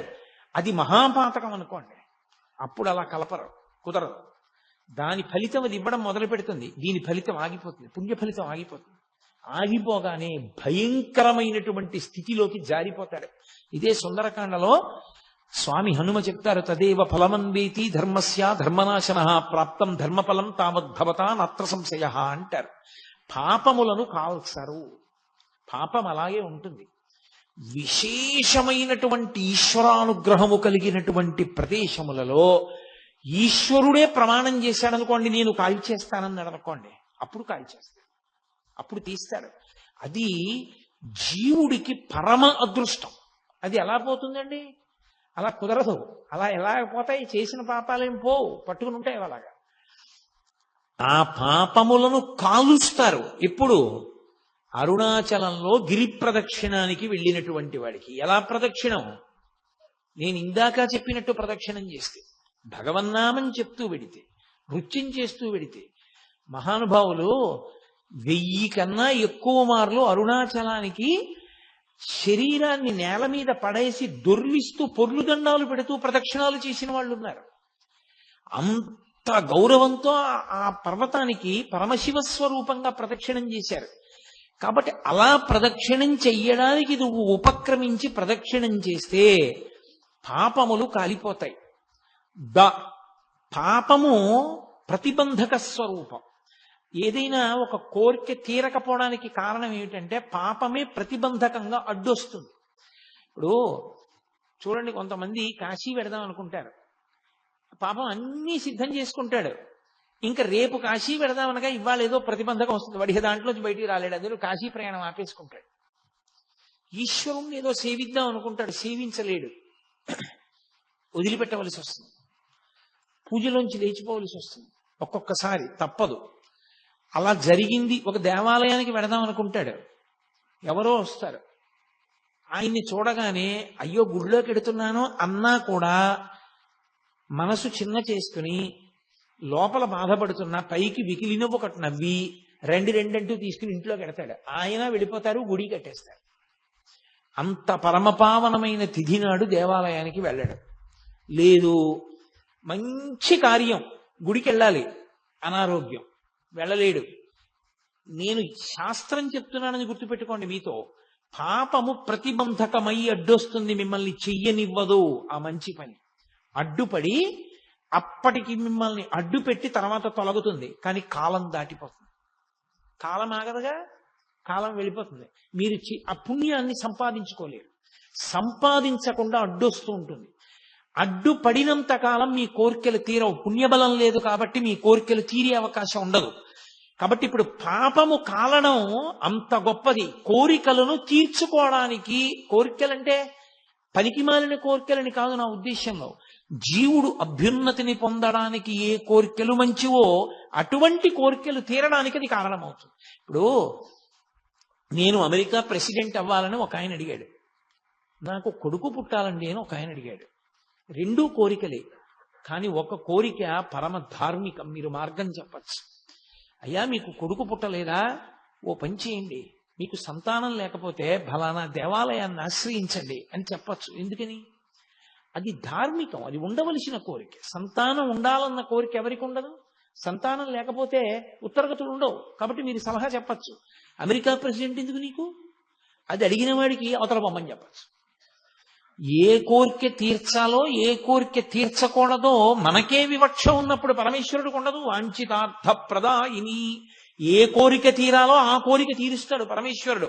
దానికి అడ్డొచ్చినటువంటి ప్రతిబంధకాన్ని కాల్చేస్తాడు. అది ప్రదక్షిణంలో అంటే పాపము కాలుతుంది, ఇచ్చేస్తాడు. ఇప్పుడు కోరిక తీరుస్తాడు. కానీ ఒక ఇబ్బంది ఒకటి ఉంటుంది, ఒకటి ఉంటుంది వెనకాతల. అన్న మాటకు అర్థం ఏంటో తెలుసా? ఎప్పుడైనా సరే సంస్కృతంలో క్షకార ప్రయోగం చేశారు అంటే ఒకటే గుర్తు, అది చాలా మిమ్మల్ని ఇబ్బంది పెట్టేది అని గుర్తు. అందుకే సంస్కృతంలో ఏదైనా బాధతో కూడుకున్న విషయం చెప్పాలనుకోండి, అది చాలా కష్టమైన విషయం అవసరమండి అన్నది చెప్పవలసి వస్తే ఏం చేస్తారంటే శ్లోకంలో ఎక్కువ మార్లు వాడేస్తే మీరు ఆ శ్లోకం చూడగానే చాలా కష్టమైన విషయం ఎవరు అనుభవిస్తున్నారు అని మీరు గుర్తుపడతారన్నమాట. క్షితి క్షమా పుష్కర సన్నిభాక్షి యారక్షిత రాఘవ లక్ష్మణాభ్యాం సారాక్షసీభి వికృతేక్షణాభి సంరక్షిత సాంప్రతి వృక్షమూలే అంటారు మహర్షి. అన్నిసార్లు తిరిగింది అంటే సీతమ్మ ఎంత కష్టంలో ఉందో నువ్వు గమనించు. పక్కన వచ్చి కూర్చుంది. పాపం కాలింది, కోరిక తీరింది. ఎప్పటికీ? ఈ జన్మకి. ఒకటి ఉంది, అది చాలా పెద్దది. ఆ ఏమిటో తెలుసా? సంచితం. పర్వతాల కింద పడిపోయి ఉంటుంది. అంత పాపం ఏ 70 ఏళ్లలోనూ అనుభవించరా అంటే స్పృహ తప్పిపోతాడని పరమేశ్వరుడు కొంత పుణ్యం కొంత పాపం కలిపి పెట్టి పంపిస్తాడు. ఈ వలన ఏమవుతుందంటే వాసనాబలం ఉండి ఏ చిన్న పని చేయనివ్వండి ఫలితం అపేక్షిస్తాడు. నాకు ఈ కోరిక తీరాలండి, అందుకు నేను ఇచ్చేస్తున్నానంటాడు. ప్రదక్షిణం చేసేటప్పుడు అన్న మాటకు అర్థం ఏమిటంటే, అన్న అక్షరానికి అర్థం కామ్యముతో కూడిన కర్మ నశిస్తుంది, దాని వలన చిత్తశుద్ధి కలుగుతుంది. కామ్యముతో కూడిన కర్మ అంటే ఏ పని చేసినా నాకేదో రావాలి. ఏమంటే పొద్దున్న గోపూజ చూశాను కదండి, నాకేమైనా వస్తుందా? వెంటనే 10 రూపాయలు కలిసి వచ్చేస్తాయా అని అడిగాను అనుకోండి, ఏమవుతుంది? 10 రూపాయలు ఇచ్చేశారు, పరమేశ్వరుడు 10 రూపాయలు అలాగో అలా కలిసి వచ్చేటట్టు చేశాడు. అయిపోయి ఎక్కడికో వెళ్ళారు, కాఫీ తాగారు, మీరు ఇద్దాం అనుకుంటుంటే మీ పక్కవాడు ఇచ్చేశాడు. అయిపోయిందా? మీ 10 రూపాయలు మిగిలిపోయిందా? చాలా గోపూజ చూసిన ఫలితం 10 రూపాయలే. అదే ఎందుకు ఆ దిక్కుమాలిన ఫలితం? మీకు ఏం చేసుకుంటాం దాంతో? కామ్యముతో కూడిన కర్మలు చేయుట, ఇది చాలా ప్రమాదకరమైన విషయం. నేను చెప్పినంత తేలిక కాదు సుమండి. మీరు చూడండి, పుణ్యకర్మయే మీరు చేస్తూ వెళ్ళారనుకోండి, రోజు పుణ్యమే, వాడు ఏమి తప్పు చేయడు. కానీ మనసులో మాత్రం ఓ కోరిక, ఈ పుణ్యం అంతా నేను అనుభవించాలి, ఈ పుణ్యం అంతా అనుభవించాలి. ఇంత పుణ్యం చేసేసాడు, విపరీతంగా చేసేసాడు, చచ్చిపోయాడు, అయిపోయింది, ఈ శరీరం పడిపోయింది. ఏం చేయాలి పరమేశ్వరుడు? ఆ పుణ్యం నన్ను అనుభవింపచేయి, నా పుణ్యం అనుభవింపచేయి, ఆ పుణ్యానికి ఫలితం అని అడిగాడు కాబట్టి ఆ పుణ్యం అంతా అనుభవింపచేయాలా? ఇప్పుడు అనుభవింపచేయడానికి ఆయన ఏం చేస్తాడంటే, మిమ్మల్ని ఓ చక్రవర్తిని చేస్తాడు. ఓ 20 ఏళ్ళో 30 ఏళ్ళో చక్రవర్తిత్వం. బయటికి వస్తే వందిమాగదులు, పల్లకీలు, అంతఃపురాలు, భద్రగజాలు, విపరీతమైనటువంటి పేరు, ఐశ్వర్యం. ఇదంతా ఎక్కడిది? 80 ఏళ్ళు చేసిన పుణ్యం 20 ఏళ్ల చక్రవర్తిత్వంలో అయిపోయింది, 0. నువ్వు పుణ్యాన్ని అనుభవించేయడంలో పోతుంది సుఖంగా. కాదు, నేను ఎందుకు చేస్తున్నానో తెలుసా ఈశ్వర? నేనేదో ఈ పుణ్యాన్ని ఫలితంగా అనుభవించడం కోసం కాదు, నాకు చిత్తశుద్ధిని నిష్కామ కర్మ చేస్తాను, నాకు ఏ కోరిక లేదు. నేను ఎందుకు నిన్ను సేవిస్తున్నానంటే, నిన్ను సేవించకుండా ఉండలేక ఇన్ని మాటలు, మళ్ళీ ఇప్పటికి ఎన్ని మాటలు పుట్టానో, ఎన్ని మాటలు చచ్చిపోయానో, ఇంకా వద్దు, ఇక నాకు పుట్టాలని లేదు, ఇక చావాలని లేదు, ఈశ్వర మార్గం చూపించు అని అడిగారు అనుకోండి, ఈ జన్మలో కాకపోతే కనీసం కొద్ది జన్మలలో పూర్తయిపోతుంది.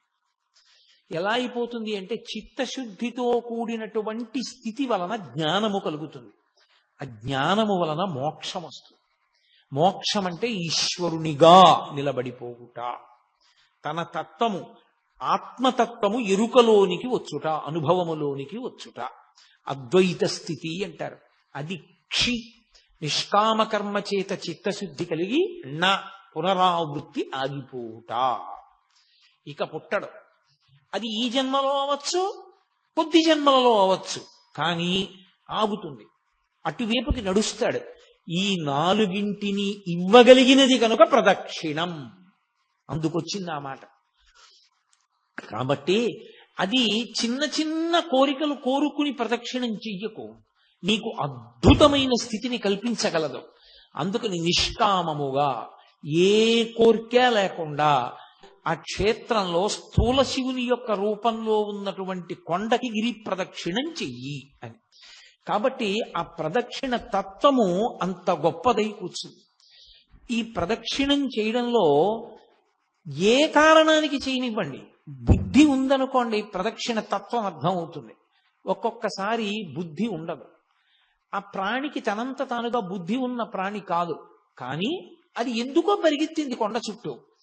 బుద్ధి లేని ప్రాణైనా దానికి ప్రదక్షిణం యొక్క విలువ తెలుసుకునే అవకాశం దాని ఉపాధికి లేకపోయినా అది పరిగెత్తింది కాబట్టి పరమేశ్వరుడు ఫలితం ఇస్తాడు. అది స్థూల శివుడుగా ఆయన రావడం వల్ల లోకానికి కలిగినటువంటి మహోపకారం. అలా ఆర్తి కలిగిన వాళ్ళకి చిన్న చిన్న విషయాల దగ్గర నుంచి పెద్ద పెద్ద విషయాల వరకు ఆయన అనుగ్రహించాడు ఆ ప్రదక్షిణ తత్వంలో. అందుకే కామ్యమునందు కూడా మీకు ప్రత్యేకంగా కోరి ప్రదక్షిణం చెయ్యక్కర్లేదు. ఆదివారం నాడు ప్రదక్షిణం చేశాడనుకోండి, ఆదివారం నాడు ప్రదక్షిణం చేసి వచ్చేస్తే సూర్యమండలాన్ని భేదిస్తాడు జీవుడు. శరీరం పడిపోయిన తర్వాత శరీర పతనానంతరము సూర్యమండలాన్ని ఛేదించి కైలాసంలో శివలోకానికి వెళ్ళి శివ సాన్నిధ్యమును పొందుతాడు. ఒక సోమవారం నాడు ప్రదక్షిణం చేశాడనుకోండి, జరామృత్యువులను దాటతాడు. జరామృత్యువు అంటే వృద్ధాప్యము, మృత్యువు. ఇదొక చిత్రమైనటువంటి విషయం. చాలా మంది త్రిదళం త్రిగుణాకారం త్రినేత్రంచ త్రియాయుధం అంటుంటారు, కానీ అలా లేదు. అసలు యథార్థ పాఠం త్రియాయుషం అనుంది. త్రియాయుషం ఏకబిల్వం శివార్పణం. త్రియాయుషం అంటే 3 రకములైన ఆయుర్దాయాల్ని కోరుతారు. నేను వృద్ధాప్యాన్ని చూడాలని నేను కోరుకోవాలి. బాల్యము, కౌమారము, యవ్వనము దాటి నేను వార్ధక్యాన్ని చూడాలి అని అడగాలి. ఎందుకో తెలుసా? వార్ధక్యాన్ని చూడలేదు అంటే అపమృత్యువు. నా మనవల్ని ఎలా చూస్తాను? నా మనవల్ని చూసేశాను అనుకోండి, నేను నా 2వ తరాన్ని చూసేశాను. 2 తరాలు చూసేశాను అంటే లౌకికంగా నేను నా ఆయుర్దాయం చేత పరిపూర్ణంగా వంశంలో ప్రధానమైన మలుపులు చూసేశాను. ఇప్పుడు నేను వానప్రస్థానికి, ఈశ్వరుణ్ణి చేరుకోవడానికి, తపస్సు చేసుకోవడానికి వెళ్ళవచ్చు, అర్హత పొందుతాను. ముందే పడిపోయింది అనుకోండి శరీరం, అసలు ఇంకా కొడుకు లేడు, కొడుకుని చూడలేదు, తను చెయ్యవలసిన కర్తవ్యాలు పూర్తి చేయలేదు, అది అపమృత్యు దోషం అంటారు దాన్ని. అలా పడిపోకూడదు శరీరం. కాబట్టి అపమృత్యు దోషం పోవాలి అంటే జరా అంటే వృద్ధాప్యమునందు చింతతో అమ్మో ఇది పడిపోతుందేమో, అమ్మో ఇది పడిపోతుందేమో, అమ్మో ఇది పడిపోతుందేమో అని బెంగతో కాకుండా అమ్మో ఇది పడిపోకముందే చేసేయాలనేటటువంటి తాపత్రంతో చెయ్యగలిగినటువంటి స్థితిని పొంది తదనంతరము ఇక మళ్ళీ ఇంకొకసారి చావవలసిన అవసరం ఉండదు. అది ఆఖరి చావు. అంటే ఇంకోసారి పుట్టలని గుర్తు. పుడితే కదా చావడం. అది ఆఖరి వృద్ధాప్యం. ఆ ఆఖరి వృద్ధాప్యం భయంతో ఉండదు, ఆ ఆఖరి వృద్ధాప్యం త్వరతో ఉంటుంది. ఓ జుట్టు తెల్లబడిపోతోంది, 60 వచ్చేసాయి, చేసేయాలి గబగబా మంచి కార్యక్రమాలన్నీ. ఈ పాటి ఓపిక ఉండగా సంధిబంధములు సడలిపోకముందే ఈశ్వరారాధన చేసేయాలి, ఈశ్వరుడిచ్చిన సమయాన్ని సాధ్యమైనంత వెచ్చించేయాలి అని త్వర కలిగి భగవదారాధన యందు మగ్నుడవుతాడు. మగ్నుడై ఆ భావనతో భావనతో భావనతో భావనతో ఉన్న కారణం చేత శరీరం పడిపోతున్నప్పుడు కూడా పటికి బెల్లం తిన్న నోరులా ఆ పారవస్యంతో పడిపోతాడు. పడిపోయిన కారణం చేత భగవంతుని యొక్క స్మరణలతోనే వెళ్ళిపోయాడు కాబట్టి ఇక మళ్ళీ రాడు. రాడు కాబట్టి ఇక ఇంకొకసారి చావడు, ఇంకొకసారి పుట్టుక లేదు, ఇంకొకసారి మరణము లేదు. అందుకని జరామరణములను దాటాలి అంటే సోమవారం నాడు ప్రదక్షిణం చేయాలి. నువ్వు వేరే ఏమీ అడగక్కర్లేదు. ఏ రోజు ప్రదక్షిణం చేసినా ఫలితమే. ఈ కాలమా ఆ కాలమా అలా ఏం లేదు. మంగళవారం నాడు ప్రదక్షిణం చేస్తే సార్వభౌమత్వము. అయితే నేను ఇక్కడ మీకు ఒక మాట చెప్పవలసి ఉంటుంది. స్వయంగా భగవాన్ రమణులు చెప్పిన మాట. అరుణాచలంలో అరుణగిరికి ప్రదక్షిణానికి మంగళవారము శ్రేష్టము, చాలా మంచిది.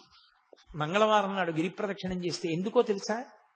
అది అగ్ని కొండ, పావకి సుబ్రహ్మణ్య తత్వం, అది సుబ్రహ్మణ్య క్షేత్రం, శివానుగ్రహం. అక్కడ మంగళవారం నాడు ఉదయం కుజహోర ఉంటుంది. కుజుని యొక్క శక్తిని తగ్గించగలిగిన వాడు సుబ్రహ్మణ్యుడు. మంగళవారం సుబ్రహ్మణ్యానుగ్రహాన్ని ప్రోధి చేస్తుంది. అందుకే మంగళవారం నాడు ప్రదక్షిణం చాలా గొప్పది. సూరి నాగమ్మ గారు ప్రతి మంగళవారం గిరి ప్రదక్షిణానికి వెళ్ళేవారు. అప్పుడు మంగళవారం నాడు ప్రదక్షిణం చేసిన వాడు సార్వభౌముడవుతాడు. సార్వభౌముడవుతాడు అన్న మాటకు అర్థం చక్రవర్తి అంటే రాజ్య పరిపాలనే అనుకోక్కర్లేదు. భక్తి సార్వభౌముడు కావచ్చు, వైరాగ్య సార్వభౌముడు కావచ్చు, జ్ఞాన సార్వభౌముడు కావచ్చు. కాబట్టి మంగళవారం నాటి ప్రదక్షిణం సార్వభౌమత్వాన్ని ఇస్తుంది. బుధవారం నాడు గిరి ప్రదక్షిణం చేసినటువంటి వాడికి అపారమైనటువంటి పాండిత్యం అబ్బుతుంది. పాండిత్యం అంటే ఏవో కొన్ని పద్యాలు కొన్ని శ్లోకాలు చెప్పడం అనుకుంటున్నారేమో, కాదు. పండాహ అంటే భగవంతుని యొక్క జ్ఞానము కలుగుట. భగవద్జ్ఞానము కలగాలి అంటే తనంత తానుగా లోపల పొటమరించాలి అంటే బుధవారం నాడు ప్రదక్షిణం చెయ్యాలి. గురువారం నాడు నియమంగా అరుణాచలానికి ప్రదక్షిణం చేసిన వాడు లోక గురువు అవుతాడు. అంటే జగద్గురు స్థానాన్ని పొందుతాడు. అంతటి మహానుభావుడు అవుతాడు. అంటే బహుశః లోకం కోసం పుట్టిన కారణజన్ముడే తప్ప కర్మ అనుభవించడానికి పుట్టిన జన్మ కాదది. అటువంటి స్థితిని పొందుతాడు.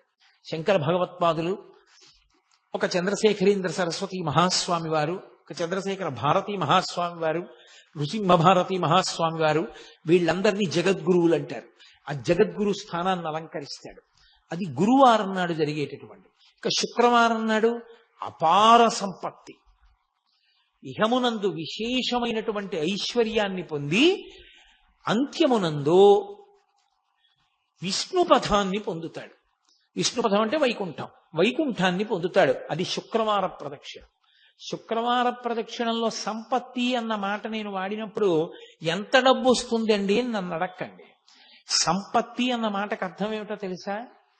తృప్తి. నాకున్న దాంతో నేను తృప్తిగా ఉండడమే ఐశ్వర్యం. ఐశ్వర్యము అన్న మాటకు అర్థం ఏవో ఉంటే సంతోషం అయితే నీ జన్మలో సంతోషం అన్న మాటకు అర్థమే ఉండదు. ఎన్ని తెచ్చి నీ దగ్గర పెట్టినా నీకు ఇంకా లేనిదోటి ఉంది. నీకు ఏది ఉందో దాన్ని చూసుకుని మురిసిపోవడం నీకు అలవాటైతే నిన్ను మించిన ఐశ్వర్యవంతుడు ప్రపంచంలో లేడు. కౌపీనవంత కలు భాగ్యవంత అంటారు శంకరాచార్యుల వారు. గోచి పెట్టుకున్న వాడంత ఐశ్వర్యవంతుడు ఎక్కడున్నాడన్నారు. అన్నీ వదిలి విచాలని వాడు సంతోషంగా గోచి పెట్టుకు తిరుగుతున్నాడు. ఇన్ని పట్టు పీతాంబరాలు కట్టుకున్నా ఏదో లేదని వీడు ఏడుస్తూనే ఉన్నాడు. అందుకే చక్రవర్తులు కూడా అన్నీ విడిచిపెట్టిన ఋషుల ఆశ్రమానికి వెళ్ళి కూర్చుని శాంతి పొందేవారు. వాళ్ళు అన్ని విడిచిపెట్టి శాంతి పొందారు. అన్ని ఉండి అశాంతిలో వీడుంటాడు. శాంతి ఐశ్వర్యం. అందుకే మనకి సనాతన ధర్మంలో ఏం చేసినా ఓం శాంతి శాంతి శాంతి అని పూర్తి చేస్తారు. శాంతిని మించిన పరమైశ్వర్యం, తృప్తిని మించిన పరమైశ్వర్యం లోకంలో ఇంకోటి లేదు. నాకు ఈశ్వరుడు ఇది ఇవ్వలేదని ఏడిచేవాళ్ళు చాలా మంది ఉంటారు. నాకు ఈశ్వరుడు ఏమివ్వలేదని అడిగేవాడు కోట్ల కోట్ల మందిలో ఒక్కడే ఉంటాడు. అలా అడగగలగాలి అంటే వాడు నిత్యతృప్తుడై ఉండాలి. వాడు బ్రాహ్మణుడు. వాణ్ణి మించిన బ్రాహ్మణుడు లేడు. అందుకే వ్యాసుడు దేవి భాగవతం చెప్తూ పరమేశ్వరుడు కూడా ఎవరి పాదములకు నమస్కరిస్తాడని అడిగాడు. అడిగి సంతోషోహి ద్విజన్మనాం, నాకు ఇది కావాలన్న కోరిక మనసులో లేకుండా, ఎప్పుడు నాకు అసలు ఏం లేదన్న దాని మీద దృష్టి లేకుండా నాకు ఈశ్వరుడు ఏమివ్వలేదని మురిసిపోయేవాడు ఎవడున్నాడో అటువంటి బ్రాహ్మణుడి పాదములు కడిగి ఆయన పాదములకు నేను నమస్కారం చేస్తానన్నాడు పరమేశ్వరుడు. కాబట్టి యతీనాం భూషణం జ్ఞానం సంతోషోహి ద్విజన్మనాం ఉద్యమం శత్రుహననం భూషణం భూతిమిచ్చతాం అన్నాడు ఆయన. కాబట్టి అది ఐశ్వర్యం అంటే. కాబట్టి ఇహమునందు సంపత్తి, విష్ణు పథమునందు స్థానము. శుక్రవారం నాడు ఆ గిరికి ప్రదక్షిణం. అలాగే శనివారం నాడు చేస్తే గ్రహపీడా విముక్తి. మీరు ఒక్క మాట చాలా జాగ్రత్తగా జ్ఞాపకం పెట్టుకోవాలి. గ్రహపీడా విముక్తి అన్న మాటకు అర్థం ఏమిటో తెలుసా అండి? ఆ గ్రహం మిమ్మల్ని బాధించడం మానేస్తుంది అని కాదు. మరి ఇంకెందుకండి గ్రహపీడా విముక్తి అని మీరు నన్ను అడగచ్చు. గ్రహములకు ఈశ్వరత్వము లేదు. గ్రహములకు ఈశ్వరత్వం లేదు. అందుకే నేను మీతో ఒక మాట చెప్తాను. ఒక దేవాలయంలో అనేకమైన దేవతామూర్తులు, నవగ్రహ మంటపం, గోపూజ జరుగుతున్నాయి అనుకోండి. మీరు ఏదైనా మరిచిపోవచ్చేమో కానీ గోవుకి ప్రదక్షిణం చేయకుండా మీరు వెళ్ళకూడదు. ఒక దేవాలయానికి ఎదురుగుండా ఒక ఆవు మేస్తోంది అనుకోండి, మీరు గుళ్ళోకి వెళ్ళడం ముఖ్యమా, ఆ గోవుకి ప్రదక్షిణం చేయడం ముఖ్యమా అంటే గుళ్ళోకి వెళ్ళడం కన్నా గో ప్రదక్షిణం ముఖ్యం. మీరు గుళ్ళోకి వెళ్ళి గోవును వదిలేసి వెళ్ళారనుకోండి, ఈశ్వరుడు కూడా అనుగ్రహించారు. గో ప్రదక్షిణమే గొప్పది. దిలీప చక్రవర్తి వృత్తాంతం లేదు, గోవును దాటిడితే ఏమయ్యాడు? గోవుకి ప్రదక్షిణం చెయ్యాలి. నవగ్రహ మంటపానికి ప్రదక్షిణం వదిలేశారనుకోండి, ఉపద్రవం రాదు. ఎందుకో తెలుసా? గ్రహములకు ఈశ్వరత్వము లేదు. కొంతమంది పొరపాటున శనీశ్వరుడు అంటుంటారు. శనీశ్వరుడు అన్న మాట లేదు. శనైశ్చరుడు. శనైహి చరహ.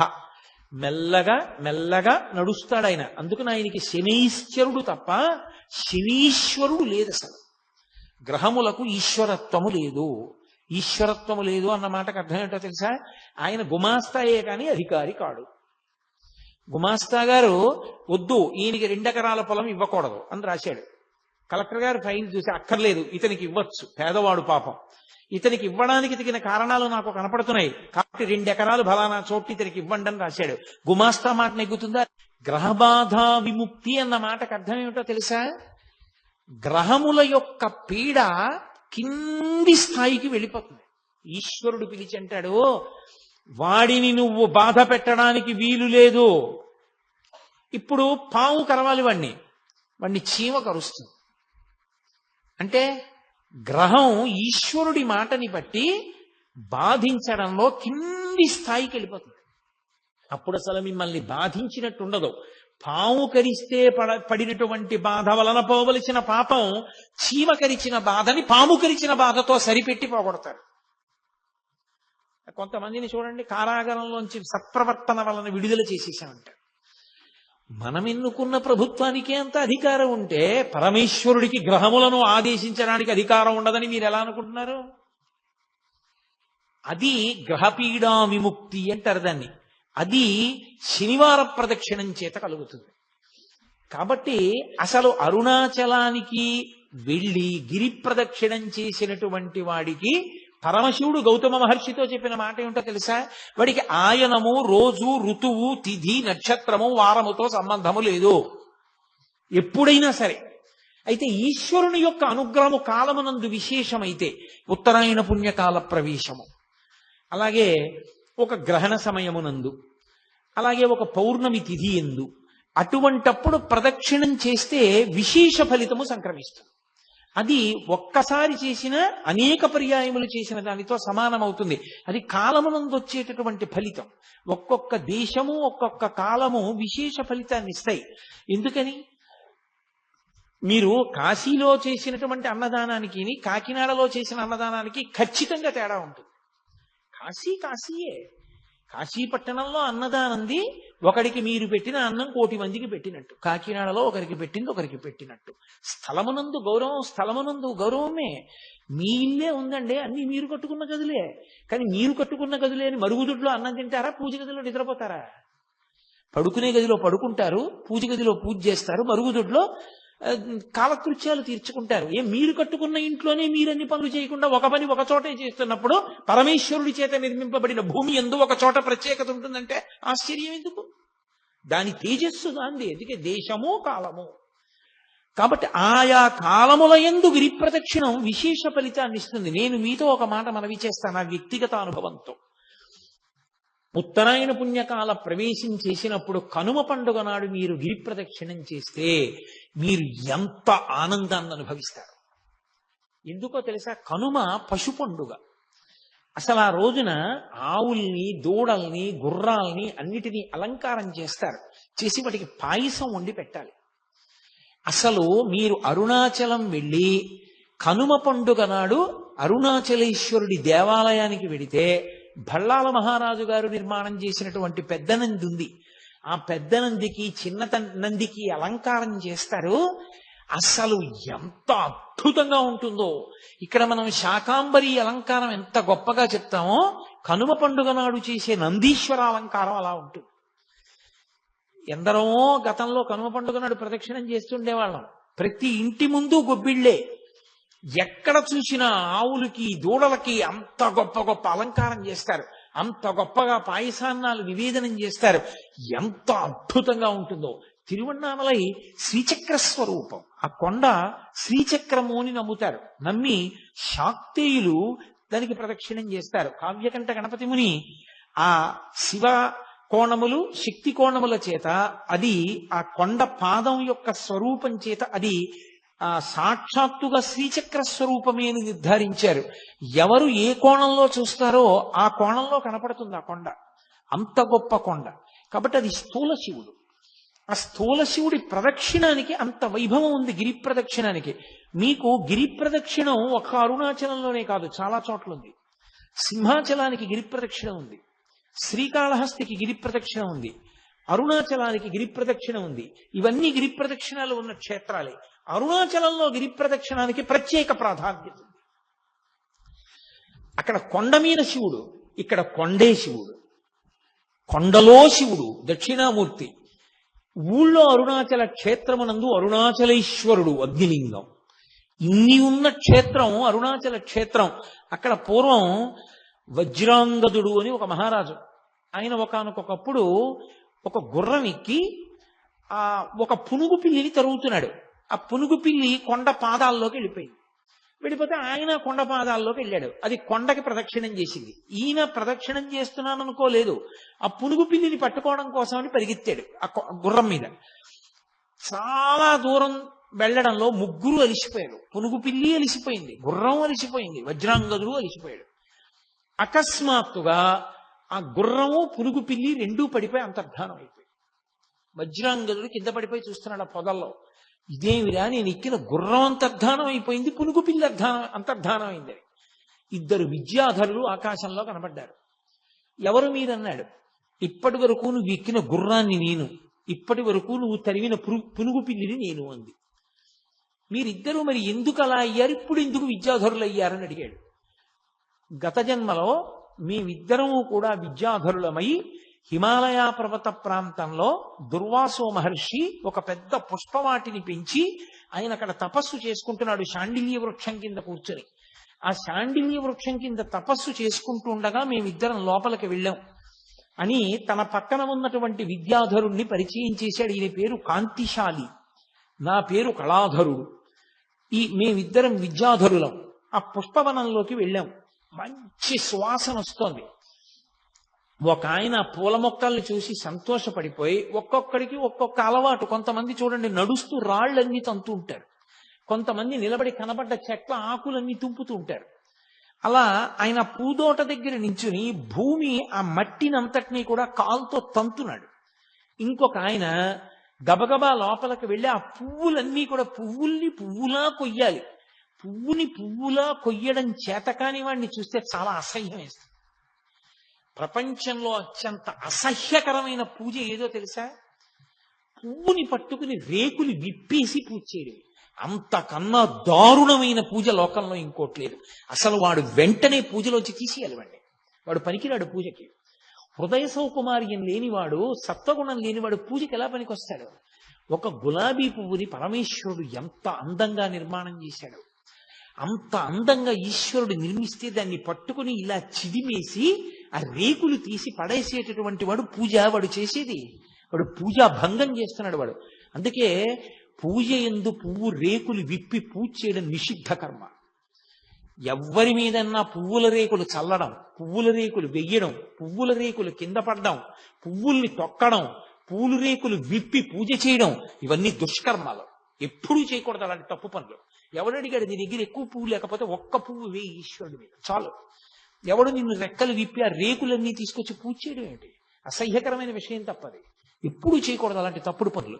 కాబట్టి ఆయన పువ్వుని పువ్వులా కొయ్యకుండా ఆ పువ్వులన్నింటినీ కూడా ఏదో పట్టుకుని ఒక్కసారి ఇలా లాగేసి కోసేస్తున్నాడు. ఆ చెట్లు ఆ పువ్వులు లాగేస్తే, జడపట్టుకు లాగితే ఆడపిల్ల నెప్పితో తప్పించుకుని వెనక్కి లాక్కున్నట్టు ఆ కొమ్మలు వెనక్కి ఎడుతున్నాయి.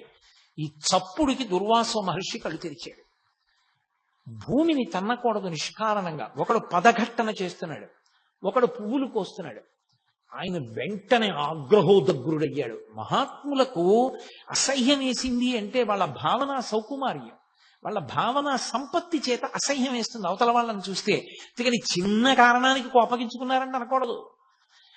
నీకు చిన్న కారణం, ఆయనకి అది ఎంత చికాగ్గా అనిపిస్తుందో ఆ పనులు చూస్తే. కాబట్టి ఆయన అన్నాడు, ఒకడు భూమిని తంతున్నాడు, ఒకడు పువ్వులు కోసేస్తున్నాడు సువాసనగా ఉన్నాయి కదా అని. కాబట్టి కాంతిశాలికి కళాధరునికి శాపవాక్కిస్తున్నాను. ఎవడు భూమిని తన్నాడో వాడు గుర్రం అవుతాడు. అదే పనిగా చప్పుడు చేస్తూ మనుష్యుల్ని కిచ్చుకు తిరుగుతూ ఉంటాడు. కాబట్టి భూమండలానికి వెళ్ళి గుర్రం అయిపడు అన్నాడు. ఎవడు పువ్వుల్ని దుడుకుగా కోశాడో ఆ పుష్పముల యొక్క సౌరభమునందలి వ్యామోహంతో వాడు కస్తూరి మృగం అవుతాడు. కస్తూరి మృగమై, కస్తూరి మృగం కస్తూరి దాని శరీరంలోంచి వస్తుంటుంది. కానీ అది వాసన చూసి ఎక్కడి నుంచో మంచి వాసన వస్తోంది అనుకుని పరిగెడుతూ ఉంటుంది. ఎక్కడికి వెళ్ళినా వాసన వస్తూ ఉంటుంది, దాని ఒంట్లోదే ఆ కస్తూరి. కానీ అది దాని ఒంట్లోదే ఆ కస్తూరి అని తెలుసుకోలేక పరిగెడుతుంటుంది. అలా పరిగెత్తే కస్తూరి మృగాన్ని అవుతావు. ఆ కస్తూరి మృగాన్ని తరిమేడు వజ్రాంగదుడు. ఈ కస్తూరి మృగం, ఈ గుర్రం రూపంలో ఉన్నటువంటి కళాధరుడు ఇద్దరూ పరిగెడుతున్నారు.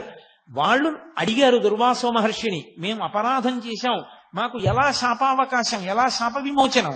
ఇప్పుడు బుద్ధి వచ్చింది. ఆయన అన్నాడు, తెలిసో తెలియకో జంతు రూపంలో మృగ రూపంలో ఉంటారు కాబట్టి ప్రదక్షిణం యొక్క గౌరవం మీకు తెలియకపోయినా, తెలియక ముట్టుకున్న అగ్ని కాల్చినట్టు, తాగిన పాలు కడుపు నింపినట్టు, నీరు తాగితే దాహం తీరినట్టు, గాలి తగిలితే సుఖంగా ఉన్నట్టు, అరుణాచలానికి మీరు ఎప్పుడు ప్రదక్షిణం చేస్తారో అప్పుడు మీ పాపములన్నీ నశించిపోతాయి. నశించిపోయి మీరు మళ్ళీ విద్యాధరులు అవుతారన్నారు. అదిగో ఆ వజ్రాంగదుడెక్కినటువంటి గుర్రం ఆ కస్తూరి మృగాన్ని తరుముతూ రావడంలో ఆ రెండు అలా వెళ్ళినటువంటి కారణం చేత అలిసిపోయి ప్రాణములు విడిచిపెడితే అవి ఆ ప్రదక్షిణ పుణ్యం చేత మళ్ళీ అలా అయ్యాయి, ఈ విద్యాధర స్వరూపాన్ని పొందాయి. ఇది విన్న వజ్రాంగదుడు తెలుసుకున్నాడు, అబ్బా ఇంత గొప్పదా ఈ గిరి అని. వ్యామోహం కలగాలి కానీ మనిషిలో మార్పు రావడం ఎంతసేపు అండి? ఒక్క సంఘటన చాలు ఒక మనిషి జీవితం మారిపోవడానికి, ఒక్క మాట చాలు ఒక మనిషి జీవితం మారడానికి, ఒక్క శ్లోకం చాలు, ఒక్క స్తోత్రం చాలు పెద్ద కథ మలుపు తిరిగిపోవడానికి. శ్రీరామాయణం అంతా కలిపి ఎంతలో తిరిగిపోయింది మందర చెప్పిన ఒక్క మాటకి. ఆదిత్య హృదయం చెప్పిన అగస్త్యుడి వల్ల ఎంత రావణ బ్రహ్మ కింద పడిపోయాడు. కాబట్టి ఎంతసేపు పట్టాలి? చూశాడు వజ్రాంగదుడు, ఎందుకు దిక్కుమాలిన ఈ రాజ్యం, ఎందుకు వచ్చిన వైభోగం, ఇంత గొప్ప గిరి, నేను ఇక్కడే ఉండిపోతానని తన రాజ్యానికి వెళ్లి తన కుమారుడైన రత్నాంగదుడికి అవ్వరాజ్య పట్టాభిషేకం చేశాడు. పట్టాభిషేకం చేసి తిరిగి వచ్చేసి తాను ఆ అరుణాచల పర్వతంలోనే ఉండిపోయి అక్కడ తన రాజ్యం నుండి సమస్త సంభారములు తెప్పించి ప్రతి పౌర్ణమి నాడు జ్యోతిని వెలిగించి చక్కగా ఆ కర్పూరంతో కలిసినటువంటి జలముల చేత సుగంధభరితమైనటువంటి పదార్థముల చేత శివలింగానికి అభిషేకం చేస్తూ చందన చిర్చితుణ్ణి చేస్తూ పరమశివుణ్ణి ఆనందంగా జీవితం గడుపుతుంటే అగస్త్య మహర్షి వచ్చి వజ్రాంగదుని యొక్క స్థితిని చూసి మురిసిపోయారు. అబ్బా నీకు ఎంత భక్తి వచ్చిందిరా, ఎంత మారిపోయావురా నువ్వని. పరమశివుడు ప్రత్యక్షమయ్యాడు. నువ్వు ఒకానొకప్పుడు ఇంద్రుడవు, కైలాసంలో ఉన్న నా దగ్గరికి వచ్చి అధిక్షేపించావు, ఆ కారణం చేత నువ్వు భూలోకంలోకి వచ్చి మనుష్యునిగా పుట్టావు. కానీ గత జన్మలలో చేసుకున్నటువంటి పుణ్యకర్మ పరిపాకము వలన ఇప్పుడు అరుణాచల వైభవం నీకు తెలిసింది. కాబట్టి ఇక్కడే ఉండి నువ్వు ఇలాగే నన్ను ఆరాధన చేస్తూ ఉండు, నా యందు ఐక్యమవుతావు అన్నాడు.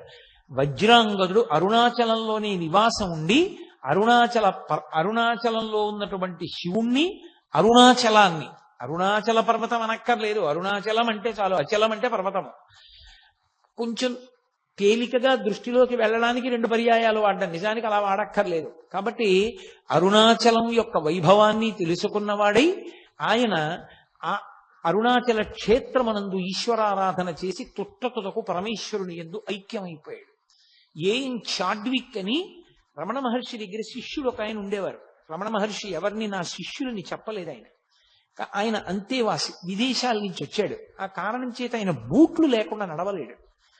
ఆయన గిరి ప్రదక్షిణానికి బయలుదేరాడు. ఏమో భగవాన్లు ప్రదక్షిణం చేయమంటారు, ప్రదక్షిణం చేస్తానని బూట్లతో ప్రదక్షిణం చేస్తున్నాడు. బాగా చీకటి పడిపోయింది, కటిక చీకటి. ఆ చీకట్లో ఆయన బూటు తెగిపోయింది. ఆ తెగిపోయిన కారణం చేత ఆయన బూట్ లేకపోతే నడవలేడు. ఆయన చతికిల పడిపోయి కూర్చుని ఆ పర్వతం వంక చూసి, భగవన్నేమో ఇది పరమశివుడు అంటారు, నాకేమో బూటు తెగిపోయింది, బూటు లేకుండా నడవలేను, కటిక చీకటి, ఏ ఉపద్రవం వస్తుందోనని ఆ పర్వతం వంక చూసి అరుణాచల శివ, అరుణాచల శివ, అరుణాచల శివ అని అరిచాడు. అంతే. ఆ చెట్లలోంచి ఒక చెప్పులు కుట్టే వ్యక్తి కిందకి దిగొచ్చి, అయ్యా మీ బూటు తెగిపోయిందా, కుట్టేస్తానని బూట్లు కుట్టేసా కొండలోకి వెళ్ళిపోయాడు. అతను కుడుతున్నంతసేపు, కొండలోకి మళ్ళీ వెళ్ళిపోతున్నంతసేపు చాడ్వికి ఆలోచన రాలా, ఇంత చీకట్లో కొండ మించి ఎవరు దిగుతారు పొదల్లోంచి, చెప్పులు కుట్టేవాడు ఎందుకు వస్తాడు, ఎందుకు చెప్పులు కుడతాడు, ఎందుకు మళ్ళీ పొదల్లోకి ఎడతాడని. అతను వెళ్ళిపోయి కనపడ్డం మానేశాక ఆలోచన వచ్చింది, బూట్లు లేకపోతే నడవలేక నేను నమ్మి పిలిచినందుకు పరమశివుడే వచ్చి నా బూట్లు కుట్టాడు. వెంటనే ఆయన కొండవంక తిరిగి కన్నీళ్లతో నమస్కారం చేశాడు. అలాగే ఒక మహానుభావుడు పంగు యోగి అని, ఆయనకి కాళ్ళు లేవు. కాళ్ళు లేకపోతే ఆయన పిరుదుల మీద డేకుతూ గిరి ప్రదక్షిణం చేస్తున్నాడు. ఆ పంచశిఖర దర్శనము అని ఆ పరమేశ్వరుని యొక్క 5 మూర్తులు, పార్వతీదేవి, పరమశివుడు, సుబ్రహ్మణ్యుడు, విఘ్నేశ్వరుడు, నందీశ్వరుడు, పంచశిఖర దర్శనము అని చేస్తారు. ఆ పంచశిఖర దర్శనం దగ్గరికి వెళ్ళేటప్పటికీ ఆయన అక్కడికి వెళ్ళి నమస్కారం చేద్దామని డేకుతున్నాడు. ఎక్కడి నుంచో ముసలాయన వచ్చి ఒక్క తోపు తోశాడు. ఏ అరుణాచలానికి ప్రదక్షిణం చేయడానికి అలా డేకుతూ పిరుదుల మీద వెళ్ళాలా, ఏ నడవలేవా, లేచి లేచి నడు అన్నాడు. అని వెళ్ళిపోయాడు అంతే వేగంగా. ఆయన తెల్లబోయి చూసి నేను నడవడమా అనుకుని పైకి లేచాడు. ఆయన కాళ్ళు వచ్చేసి ఆయన గిరి ప్రదక్షిణం చేశాడు. అలాగే మహానుభావుడు ఒక దొరగారు ఒక ఆయనకి గిరి ప్రదక్షిణం చేస్తున్నప్పుడు కాళ్ళు లేని వాడికి కాళ్ళు వచ్చాయి ఒకప్పుడు. ఆ భక్తి చేత పరమేశ్వరానుగ్రహంగా పొందారు. గిరి ప్రదక్షిణం చేసిన అందరికీ వస్తాయా అంటే, ఆ శక్తి, ఆ భక్తి నీకు ఆ ధృతి ఉన్ననాడు ఫలిస్తుంది. కాబట్టి ఆ గిరి ప్రదక్షిణం ఎన్ని విశేషాలను నిరూపణం చేసి చూపించింది. అంత గొప్ప ప్రదక్షిణం ఆ గిరి ప్రదక్షిణం. అసలు అరుణాచలం ప్రవేశించడం ఒకెత్తైతే, ఆ అరుణాచలానికి ప్రదక్షిణం చెయ్యడం జీవితంలో మహత్భాగ్యం. అందున పరమశివనామం చెప్పుకుంటూ ఆ గిరి ప్రదక్షిణం చెయ్యడం అంటే అదొక గొప్ప అదృష్టం. నాకు ఒక్కటి జ్ఞాపకం వస్తుంది, ఈశ్వరానుగ్రహము తప్ప అది నా వలన సాధ్యమయ్యే విషయమా? ఎప్పుడు అరుణాచలం వెళ్ళినా నిజంగా అన్ని వందల మందితో ఆ డప్పులు డోళ్ళు వాయించుకుంటూ ఆ శివనామం చెప్పుకుంటూ బృందాలుగా అంత సంతోషంగా రాత్రి వేళ గిరి ప్రదక్షిణం చేసి తెల్లవారుజాము వేళటికి మేము ఉన్నటువంటి విడిదికి వచ్చి పడుకుని తెల్లవారేటప్పటికి అబ్బే మాకేమీ అలసట్లేదు గురువుగారు అని అందరూ లేచిపోతే మళ్ళీ సంతోషంగా తిరుగుతుంటే ఎంత ఆనందంగా గడిపేవాళ్ళము. గిరి ప్రదక్షిణానికి ఒక లక్షణం ఉంది. మీరు ఎప్పుడైనా గిరి ప్రదక్షిణానికి బయలుదేరే ముందు ఎవరితోనైనా 14 మైళ్ళు నడవాలి అని చెప్పారనుకోండి, అమ్మో నడవగలనంటారా, చెప్పులు వేసుకోవచ్చా అండి అని అడుగుతారు. చెప్పులు వేసుకోకుండా ఉండడం మంచిది. గుళ్ళో ప్రదక్షిణానికి చెప్పులు వేసుకుంటావా అన్నారనుకోండి, అమ్మో చెప్పులు వేసుకోకుండా నడవడమే ఎందుకైనా మంచిది, వెనక నుంచి ఓ కారో ఏదో నడిపించుకుంటూ వస్తాం అంటారు. నిజంగా గిరి ప్రదక్షిణానికి బయలుదేరిన వాడు ఏ అలసట లేకుండా గిరి ప్రదక్షిణం పూర్తి చేసేస్తాడు. పరమ సంతోషంగా పూర్తి చేస్తాడు. ఒక్క కాలే సరిగా ఉండి 2వ కాలు తోటకూర కాడలా వేలాడిపోయినటువంటి వ్యక్తులు, గట్టిగా 1 మైలు దూరం నడవలేనటువంటి వాళ్ళు కాలు కింద పెట్టి 1 కిలోమీటర్ దూరం కూడా దూరం లేనటువంటి ఆఫీస్కి ఏదో ఒక వాహనం లేకుండా వెళ్ళలేని వాళ్ళు, నా జీవితంలో నేను 3-4 పర్యాయాలు చూసే వాహనం ఎక్కకుండా 14 మైళ్ళు అటువంటి వాళ్ళు ప్రదక్షిణం చేయడం. అందరికన్నా ముందు నడుస్తూ చేశారు కూడా వాళ్ళు. అది ఆ అరుణాచలేశ్వరుడి అనుగ్రహం, వాళ్ళ యొక్క భక్తి తీవ్రత. ఆ భక్తి వాళ్ళని నడిపిస్తుంది. ఆ చంద్రశేఖరేంద్ర సరస్వతి మహాస్వామి తరచుగా చెప్తూ ఉండేవారు, అరుణాచలానికి ప్రదక్షిణం చేయి నీకు ఆరోగ్యం చేకూరుతుంది అనేవారు. అవన్నీ ఓషధులు. ఆ ఓషధుల నుంచి వచ్చేటటువంటి గాలి చేత ఎంత గొప్ప సువాసన. ఇంకా ఇప్పుడు ఆ గిరి ప్రదక్షిణం చేసేటప్పుడు చాలా వాహనాలు పెరిగిపోయాయి. ఇన్ని వాహనాలు ఇప్పుడు ఎక్కువైపోయాయి. ఎంతో ఉబ్బిడిగా నడవలసి వస్తోంది. కానీ ఆ ఉత్తరలింగాన్ని దాటిపోయిన తర్వాత మళ్ళీ ఆ పెద్ద రోడ్డు వచ్చేసిందో, ఈశాన్యలింగం వైపుకి వెళ్ళే రోడ్డు, అక్కడి నుంచి ఇంకా మళ్ళీ చాలా ఒళ్ళు దిగిరి పెట్టుకుని నడవాలి. పూర్వం అలా కాదు. నేను ప్రారంభంలో అరుణాచలానికి వెళ్ళిన రోజుల్లో అసలు ఎక్కడా ఒక్కటి కనపడేది కాదు. కటిక చీకట్లో నడిచి వెడుతూ ఉంటే ఒక దేవాలయం దగ్గర బయలుదేరినప్పుడు ఆ దేవాలయం నుంచి ఇంకో దేవాలయం వరకు కుక్క వచ్చేది సాయం. అది ఏమి విచిత్రమో తెలియదు. నేను మొన్న ప్రదక్షిణం చేసినప్పుడు కూడా అలాగే వచ్చేది. ఆ కుక్క వచ్చి ఈ దేవాలయం దగ్గర బయలుదేరితే ఇక్కడి నుంచి బయలుదేరి వెంట వచ్చేది, పక్కన నడుస్తూ వచ్చేది. ఆ గుడి దగ్గరికి వెళ్ళిన తర్వాత ఈ కుక్క ఆగిపోయేది, అక్కడ ఇంకో కుక్క బయలుదేరేది. అది ఏమి చేసేవి కావు, అదేమి చెనకేవి కావు, అరిచేవి కావు, దెబ్బలాడుకునేవి కావు. అంత కటిక చీకట్లో కూడా దేవాలయాలన్నీ తెరిచి ఉంటాయి. అన్ని దేవాలయాలు దర్శనానికి యోగ్యంగా తలుపులు తెరిచి ఉంటాయి. తలుపులు తెరిచి ఉంటాయంటే తాళం వేసి ఉన్నప్పటికీ ఊచల్లోంచి మీరు దర్శనం చేసుకోవడానికి వీలుగా ఉంచుతారు తప్ప మీకు దేవాలయ దర్శనం ఆగిపోయే రీతిలో ఉండదు. అసలు ఆ గిరి ప్రదక్షిణం చేస్తుంటే అదొక మహాద్భుతమైన అనుభూతి. నాకు నిజంగా మీతో యథార్థం చెప్పాలి అంటే నేను ఒక్క మాట చెప్పేస్తే సరిపోతుంది, అబద్ధం ఎందుకు. నాకు ఉత్తరక్షణం ఈ 2 మైకులు ఇలా తోసేసి కిందకి దిగి సావర్లకోట వెళ్ళి ఏ రైలు ఉంటే ఆ రైలు ఎక్కి వెళ్ళిపోవాలనుంది తిరువണ്ണామలై. ఇది చెప్తున్నప్పుడు ఆ గిరి ప్రదక్షిణం అంటే నాకు అంత వ్యామోహం, అంత అద్భుతమైనది ఆ గిరి ప్రదక్షిణం, అంత గొప్పగా ఉంటుంది నిజంగా. అది అందున తెల్లవారుజాము సమయంలో ప్రదక్షిణం చేస్తే ఆ లేత సూర్యకిరణాలు పడుతున్నప్పుడు చూడాలి. ఆ కొండ ఒక్కొక్క చోట ఒక్కొక్కలా ప్రకాశిస్తూ ఉంటుంది. ఆ లేలేత సూర్యకిరణాల్లో ప్రదక్షిణం చేస్తూ వెడుతుంటే మనం చెయ్యగలిగిన ధర్మకార్యం చేస్తూ భగవన్నామం చెప్తూ కూర్చుంటూ లేస్తూ తిరుగుతుంటే ఎంత ఆనందంగా ఉంటుందో నిజంగా గిరి ప్రదక్షిణం. పిల్లలతో పెద్దవాళ్లతో అందరం కలిసి నిజంగా యాత్ర అంటే కొన్ని వందల మంది బయలుదేరి ఆ డప్పులు కొట్టుకుంటూ భజనలు చేసుకుంటూ నాట్యం చేసుకుంటూ పాటలు పాడుకుంటూ ఎక్కడెక్కడ దేవాలయంలో కూర్చుని ఆ దేవాలయ వైభవం చెప్పుకుంటూ స్తోత్రాలు చేసుకుంటూ గిరి ప్రదక్షిణం చేస్తూ ఆ గిరి వైభవం చెప్పుకుంటూ నడుస్తుంటే అబ్బా ఎంత సంతోషంగా ఉంటుందో. అదేం కష్టం అనిపించదు. అయిపోయిందా అప్పుడే, మళ్ళీ అప్పటికో నా జన్మలో ఈ గిరి ప్రదక్షిణం అనిపిస్తుంది. అంత సంతోషదాయకమైన విషయం. ఆ గిరి ప్రదక్షిణం చేసేటప్పుడు మనం సాధారణంగా అరుణాచలంలో గిరి ప్రదక్షిణం చేసేటటువంటి వారు ఆగ్నేయలింగం ఉన్నటువంటి స్థానం, అంటే ఆగ్నేయలింగమే అరుణలింగం కదా, అదే అగ్నిస్థానం, అగ్నిలింగం. కాబట్టి ఆ అగ్నిలింగం ఉన్నటువంటి ప్రదేశం దగ్గరే ఆ పక్కనే రమణ మహర్షి యొక్క ఆశ్రమం. సాధారణంగా అరుణాచలంలో గిరి ప్రదక్షిణం చేసేవారు రమణ మహర్షి ఆశ్రమం దగ్గర నిలబడి ఆశ్రమం వంక తిరిగి నమస్కారం చేసి, ఎదురుగుండా కొండ కనపడుతూ ఉంటుంది కాబట్టి శివుడికి నమస్కారం చేసి ఎడం పక్కకి బయలుదేరుతారు ఇక ప్రదక్షిణానికి. మొట్టమొదట రమణాశ్రమం కనపడుతుంది. భగవాన్ రమణులు ఆయన వైభవం గురించి నేను నా ఉపన్యాసాలు పూర్తి చేసే లోపల ఎలాగో తప్పకుండా స్పృశిస్తాను. అది 2-3 రోజులు తప్పకుండా నేను స్పృశిస్తాను, అప్పుడు మీరు విందురు గాని. ఆ రమణాశ్రమానికి ఒక నమస్కారం చేసి ఆ రమణాశ్రమంలో రమణుల యొక్క దేవాలయం, యువతల గ్రంథాలయం, ఆ పెద్ద పెద్ద చెట్లు, నెమళ్ల క్రేంఖణాలు అవన్నీ వినపడుతుంటే ఒక నమస్కారం చేసుకుని ఎడం పక్కకి తిరిగి అలా ముందుకెడుతుంటే ఎడం పక్కన ఉన్నటువంటి పాలితీర్థాన్ని దాటగానే విఘ్నేశ్వరుడి గుడి ఒకటి వస్తుంది.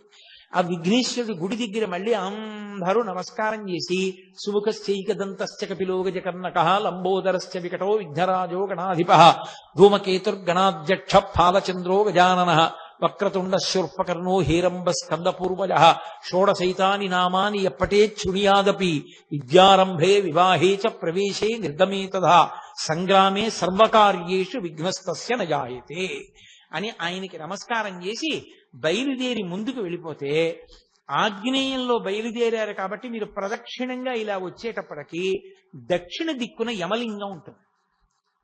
మీరు అరుణాచల క్షేత్రమునందు ప్రతి దిక్కునందు ఆ దిక్పాలకుని శివలింగం ఉంటుంది. అంటే ఆ దిక్పాలకులు స్వయంగా వచ్చి అక్కడ శివలింగానికి పూజ చేస్తారు. అది అక్కడ శివలింగాలు ఏర్పడడానికి కారణం.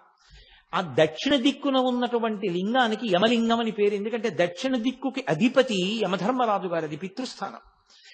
ఆ యమలింగం దగ్గరికి వెళ్ళి ఎవరు నమస్కారం చేస్తారో వాళ్ళకి మొట్టమొదటి సుగుణం అపమృత్యు దోషం పోవడం. 2, 1కి 10 పర్యాయములు నిరూపింపబడింది అరుణాచల క్షేత్రంలో. ఆయనే కొంతమందికి స్వప్నంలో దర్శనమిచ్చి రమ్మని అడిగాడు.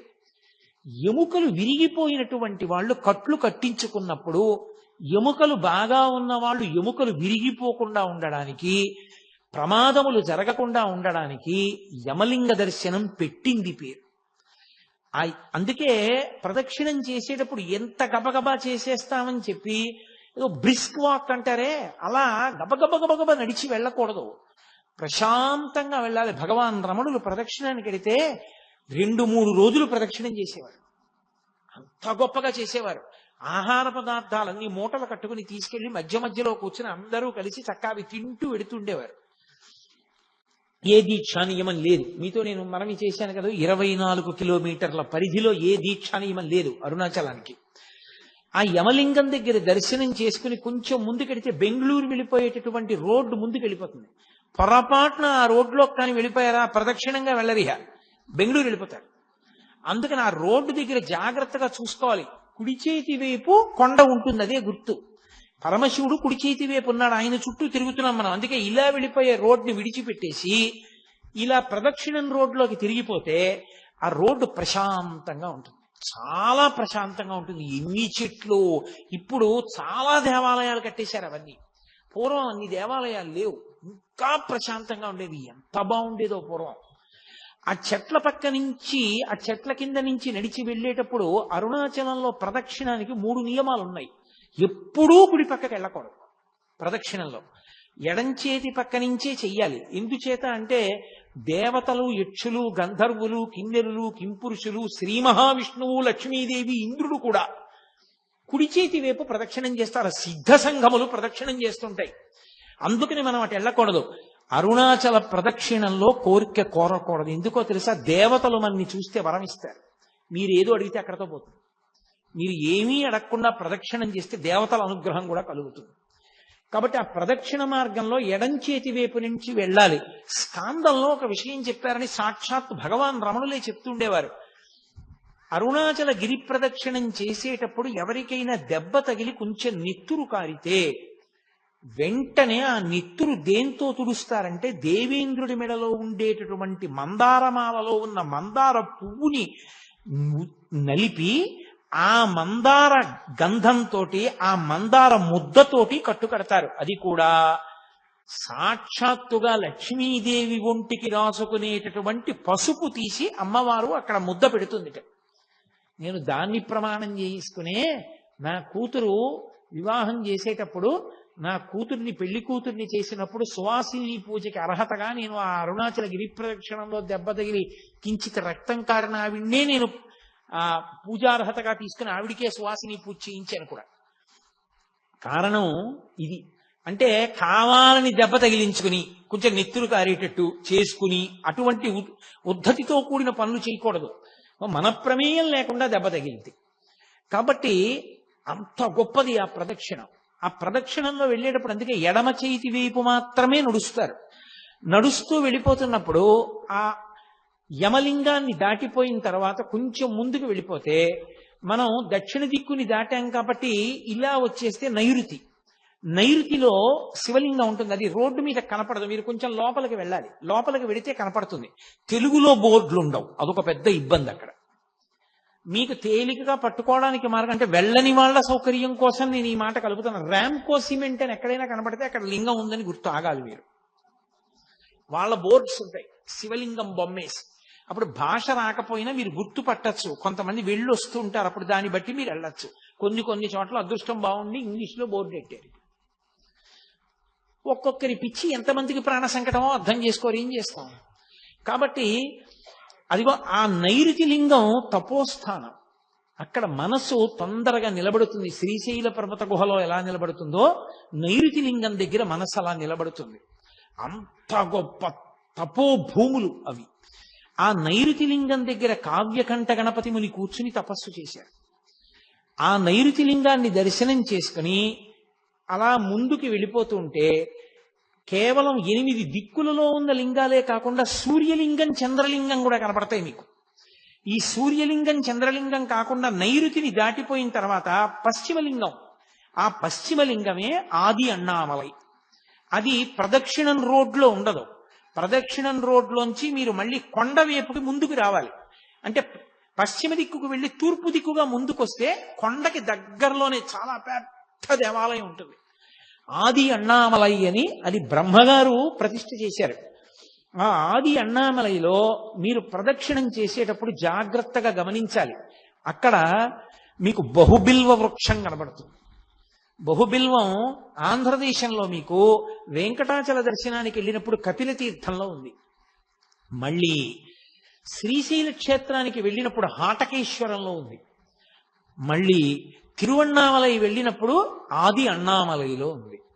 ఇంకా ఎన్నో చోట్ల ఉండొచ్చు. నేను ప్రముఖంగా వెళ్ళే ప్రదేశాలు చెప్తున్నాను. కాబట్టి ఆ ఆది అన్నామలైలో బహుబిల్వాన్ని మీరు తప్పకుండా చూడాలి. బహుబిల్వం అంటే కేవలం 3 ఆకులతో ఉండదు. ఒక పెద్ద దళం ఉండి 5 దళాలు ఒకే దళానికి ఉంటాయి. 5 మూడేశాకులు ఉన్న దళాలు ఒకే దళాన్ని అంటిపెట్టుకుని ఉంటాయి. ఇలాగా అది బహుబిల్వ దళం అంటారు. ద్రవిడ దేశంలో దాంతో శివుణ్ణి ఆరాధన చేస్తారు. విశేష ప్రీతం. ఆ బహుబిల్వ వృక్షం పెద్ద వృక్షం ఉంటుంది. అద్భుతమైన దేవాలయం ఆది అన్నామలై.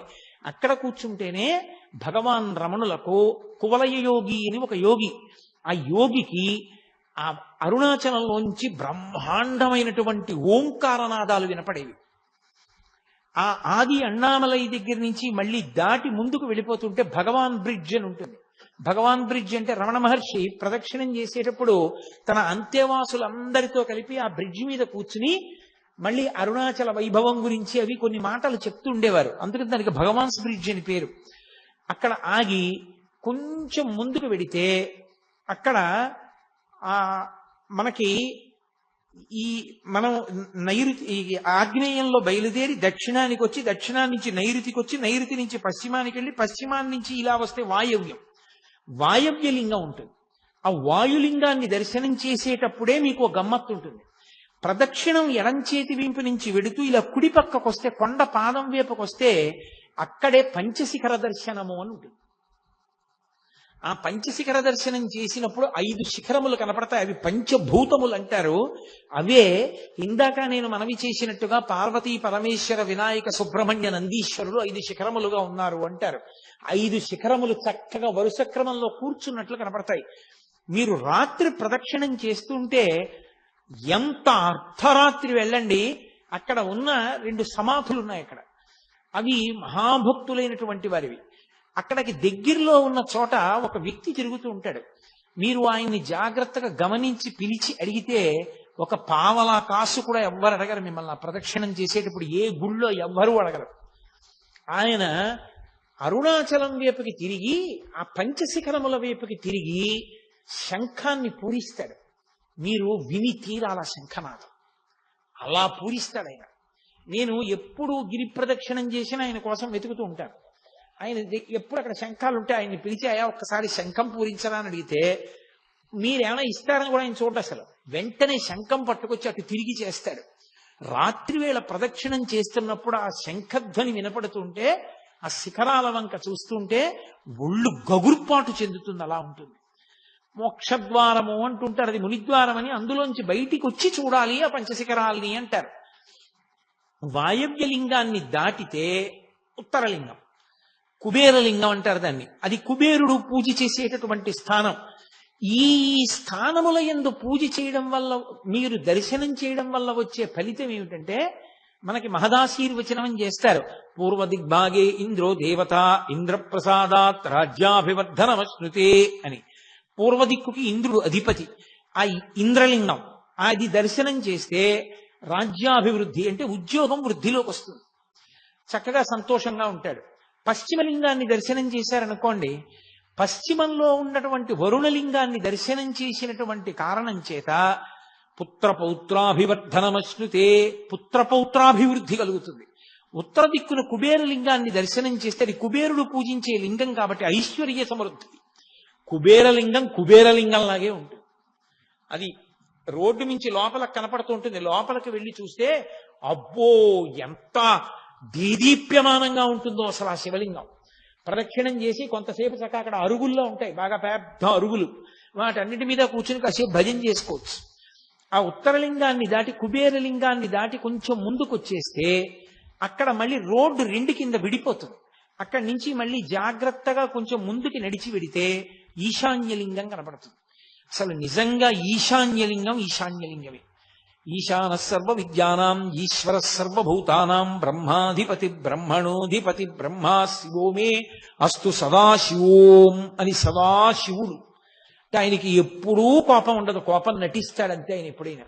అటువంటి సదాశివ స్థానము ఈశానలింగము. దానికి కొంచెం కిందకి దిగాలి గుళ్ళో. అసలు నిజంగా రెండు కళ్ళు సరిపోవు.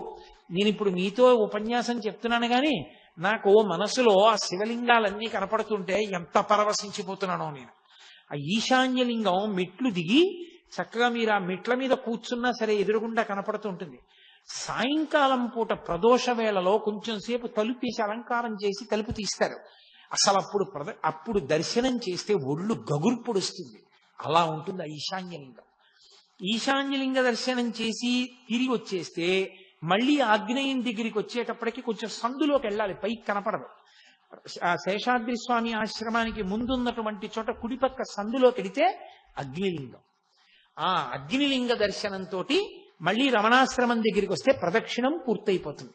ఈ ప్రదక్షిణ మార్గంలోనే వాయవ్యలింగం దాటుతున్నప్పుడు మనకి మాణిక్యవాచకర్ల మఠం కనపడుతుంది. ఆది అన్నామలై దేవాలయంలో ఇప్పటికీ శైవంలో నాయనార్లలో ప్రముఖ స్థానం వహించినటువంటి మహాపురుషులు అప్పర్, మాణిక్యవాచకర్, జ్ఞాన సంబంధర్ ముగ్గురి యొక్క మూర్తులు మీకు ఆ దేవాలయంలో కనపడతాయి. మాణిక్యవాచకర్ల మఠము అని ఒక మఠం. ఆ మఠంలోకి ఓసారి వర్షం వస్తుంటే సూర్య నాగమ్మ గారు వెళ్ళారు. వెళ్ళి మరునాడు రమణులను అడిగారు, అయ్యా మాణిక్యవాచకర్ల మఠం ఎందుకు వచ్చింది అని. అప్పుడు చెప్పారు భగవాన్ రమణులు. సూర్య నాగమ్మ గారి లేఖల్లో రాశారు మహాతల్లి. అది మాణిక్యవాచకర్లు మహానుభావుడు. ఆయన పుట్టుకతోటే గొప్ప శివభక్తి తత్పరుడు. ఆయన యొక్క నిజాయితీని, మంచితనాన్ని, శివభక్తిని చూసి పాండ్యరాజు ఆయన్ని తన యొక్క ఆస్థానంలో ప్రధానమంత్రిగా నియమించాడు. పైకి రాజ్యంలో కొలువు చేస్తున్నారు కానీ ఆయన మనసంతా పరమశివ భక్తితో నిండిపోయి ఉండేది. అలా నిండిపోయి ఉన్న కారణం చేత ఒకానొకప్పుడు మహారాజు పిలిచి గుర్రాలు కొని తీసుకురండి అని కొంత పైకం ఇచ్చి గుర్రాలు ఉన్న చోటు ఎక్కడుందో చూసి మంచి గుర్రాలు పట్టండి అన్నాడు. గుర్రాల కోసం వెళ్ళినట్టు ఉంటుంది, శివదర్శనం చేసినట్టు ఉంటుంది, యాత్ర చేసి సద్గురువు పాదాలు పట్టుకోవచ్చు, ఎక్కడో దొరుకుతారు గురువు గారని ఆయన బయలుదేరారు. అలా వెళ్ళి వెళ్ళి వెళ్ళి వెళ్ళి ఆయన ఒక క్షేత్రాన్ని చేరుకున్నారు. చేరుకుని ఆ శివాలయంలోకి వెడుతున్నారు. అక్కడ ఒక విచిత్రమైన విషయం జరిగింది. ఆ ఊళ్ళో ఉన్నటువంటి పిల్లలందరూ అన్నారు, ఇక్కడ మాకు అకస్మాత్తుగా ఎక్కడి నుంచో ఒక పెద్ద ఆయన వచ్చాడు. ఆయన మాకు రోజు పాఠాలు చెప్తూ ఉంటాడు. ఆయన ఏం కోరుకోడు, ఆ చిర్రాకు గల్జేరు రెండు గిల్లి వండి అన్నంలో కలిపి పెడితే తింటాడంతే. ఆయనకి ఇంకేం అక్కర్లేదు. చిర్రాకు గల్జేరు కాలవల పక్కన కూడా మొలుస్తాయి, దానికి పెద్ద ప్రయత్నం ఏం అక్కర్లేదు. అత్యంత తక్కువ స్థాయి ఆకుకూరది, అది తింటూ ఉంటాడు. అంటే ఆయన వెతుక్కుంటూ ఆ గుడికి ప్రదక్షిణం చేస్తూ వెళ్ళేటప్పటికీ కృంద వృక్షం కింద దక్షిణామూర్తి కూర్చున్నట్టుగా కూర్చుని ఉన్నాడు ఒక ఆయన. ఆయన్ని చూడగానే మాణిక్యవాచకర్లకు అర్థమైంది, ఈయన పరమశివుడు, నా కోసమే వచ్చి కూర్చున్నారు ముందేనని. వెంటనే బట్టలు విప్పేసి గోచి పెట్టుకుని ఆయన ముందు సాష్టాంగం చేసి స్తోత్రం చేశారు. వెంటనే ఆ మహానుభావుడు అన్నాడు, నీకోసమే నేను ముందుగా వచ్చి ఇక్కడ కూర్చున్నానయ్యా, పిల్లలకి పాఠం చెప్పాలన్న మిషతోటి. నీవు ఇక నుంచి నీవు గుర్రాలు కొనడానికి తెచ్చినటువంటి డబ్బుతో ఈ క్షేత్రానికి సేవ చేస్తూ ఈ ఆలయాన్ని వృద్ధిలోకి తీసుకొస్తూ ఇక్కడ ఉండిపో అన్నాడు. మాణిక్యవాచకర్లు అక్కడ ఉండిపోయారు. డబ్బంతా అయిపోయింది. గుర్రాలు లేవు, వెనక్కి వెళ్ళలేదు. ఈలోగా మహారాజు గారు కబురు చేశారు, గుర్రాలు లేవు, నువ్వు రాలేదు, ఏమిటి కథ అని. ఆయన భయపడి రాత్రి పడుకుని పరమశివుడిని ప్రార్థన చేశాడు. కల్లో పరమశివుడు కనపడి, వెలలేని మాణిక్యం ఒకటి ఇచ్చి నీ పట్టుకెళ్ళి రాజుకి శ్రావణ మాసంలో మూలా నక్షత్రం నాడు గుర్రాలు వస్తున్నాయని చెప్పు అన్నాడు. తీరా నిద్ర లేచి చూస్తే చేతిలో మాణిక్యం ఉంది. పరమశివుడు ఇచ్చిందేనని మాణిక్యం పట్టుకుని పాండ్యరాజు దగ్గరికి వెళ్ళి ఆ మాణిక్యాన్ని ఇచ్చి శ్రావణ మాసంలో మూలా నక్షత్రం నాడు గుర్రాలు వస్తున్నాయన్నారు. మహారాజు నమ్మాడు, సంతోషించాడు. కానీ గూఢచారులు చెప్పారు, ఈయన డబ్బంతా క్షేత్రంలో ఖర్చు పెట్టేశాడండి, ఈయన దగ్గర ఏం లేదు, గుర్రాలు కొనలేదని. రాజుకు ఆగ్రహం వచ్చి మాణిక్యవాచకర్లను తీసుకెళ్లి కారాగారంలో పెట్టాడు. నిజంగా శ్రావణ మాసం మూలా నక్షత్రంలో పరమశివుడే ఆ గుర్రాలు అమ్మేటటువంటి వాడి వేషంలో కొన్ని వందల గుర్రాలు తీసుకొచ్చి, మాణిక్యవాచకర్లు మాకు డబ్బు ఇచ్చారు, ఈ గుర్రాలు తీసుకోండి అని రాజుకి ఇచ్చాడు. రాజు పొంగిపోయి, నా గూఢచారులు తప్పు చెప్పారు నాకని మాణిక్యవాచకర్లను విడిపించి సత్కారం చేసి గుర్రాలన్నింటినీ తీసుకెళ్లి మృగశాలలో కట్టాడు, అశ్వశాలలో కట్టాడు. అవి రాత్రి క్రూర మృగాలైపోయి ఉన్న ఏనుగుల్ని గుర్రాలని కూడా తినేసి పారిపోయి. రాజుకి కోపం వచ్చి మళ్లీ మాణిక్యవాచకర్లని బంధించాడు. ఇప్పుడు వైఘై నది పొంగి ప్రవహించి మధురై నగరం మీద పడింది. రాజు ఈ ప్రవాహాన్ని ఎలా ఆపాలి అర్థం కాక ఇంటి ఇంటికి ఒక మనిషి వంతున బయలుదేరి ప్రతి ఇంటి నుంచి ఒక మగవాడు వెళ్ళి నదికి ఇదిగో ఇక్కడి నుంచి ఇక్కడ వరకు, ఇక్కడి నుంచి ఇక్కడ వరకు కట్టబోయాలని శాసనం చేశాడు. అందరి ఇళ్ల నుంచి ఒక్కొక్క మగవాడు వెళ్ళి కట్టబోస్తున్నాడు. కానీ పిట్టవ్వ అంటారు ఇప్పటికీ. తమిళ దేశంలో ఆవిడ్ని అవయార్ అంటారు, మహాశివ భక్తురాలు. ఆవిడ పాపం కుడుములు వండి వచ్చినటువంటి వాళ్ళకి పెడుతూ ఉండేది. పిట్టువాణి అని పిలుస్తారండి. ఆవిడికి కొడుకులు లేరు, ఎవరు లేరు. ఎవరు పెడతారు కట్టబోయడానికి? ఆవిడ తరపున వెళ్లే వాళ్ళు ఎవరు? కూలి పెట్టుకోవాలి, అంత డబ్బు లేదు. పరమశివుడే ఓ గుణపం పారా పట్టుకుని ఆవిడ ఇంటికి వచ్చి, పిట్టవా పిట్టవా నాకు కొంచెం తుంపులు ఎడతావా అని అడిగాడు. తుంపులంటే మీకు గుర్తుందో లేదో మరి, మా చిన్నతనంలో మేము తుంపులు చాలా ఇష్టంగా తినేవాళ్ళం. తుంపులంటే అమ్మ చిన్నతనంలో బజ్జీలు అవి వేస్తుంది కదా, వేసినప్పుడు ఇంతంత శనగపిండి ముద్దలు ఉండిపోయి నూనె అడుక్కెళ్ళిపోతాయి.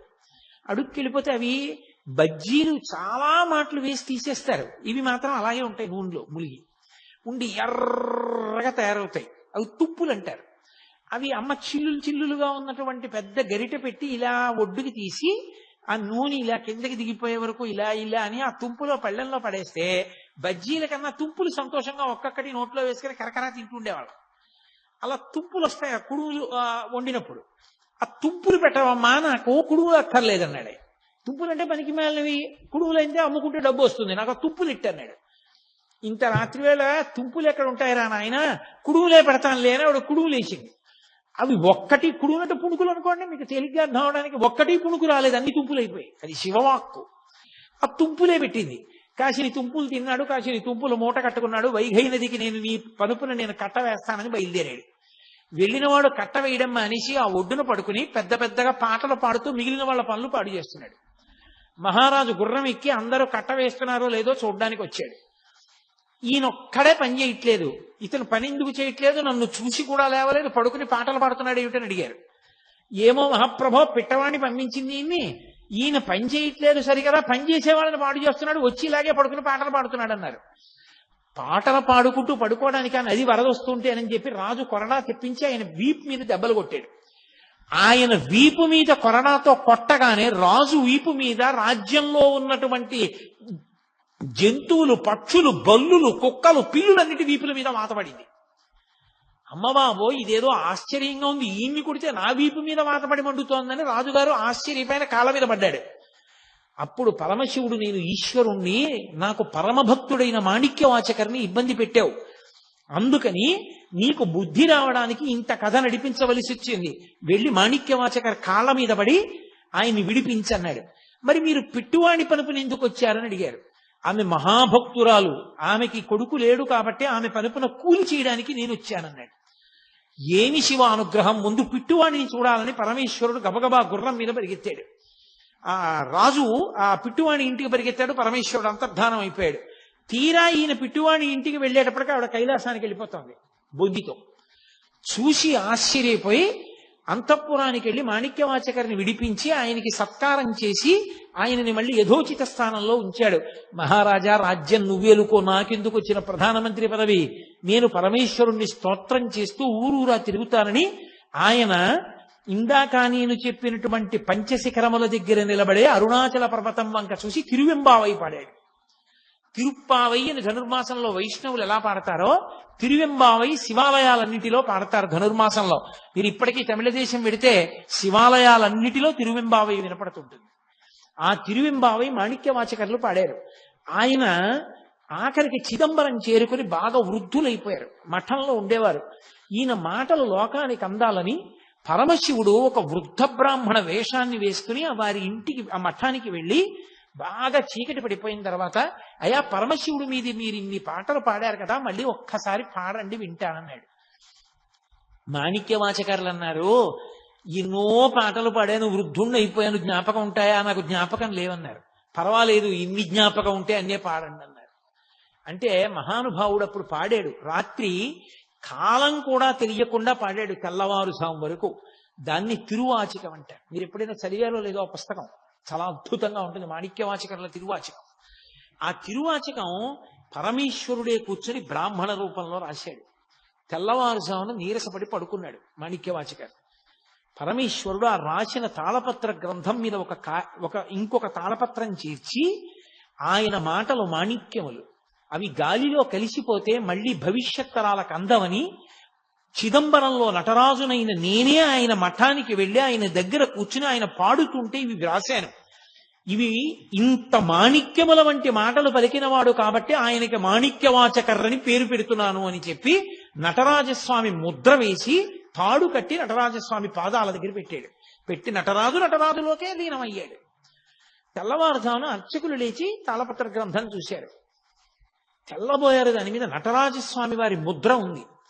గబగబా పరిగెత్తి మాణిక్యవాచకర్లకి చెప్పారు, ఏమిటి దీని అర్థం, ఇలా ఎందుకు జరిగిందని.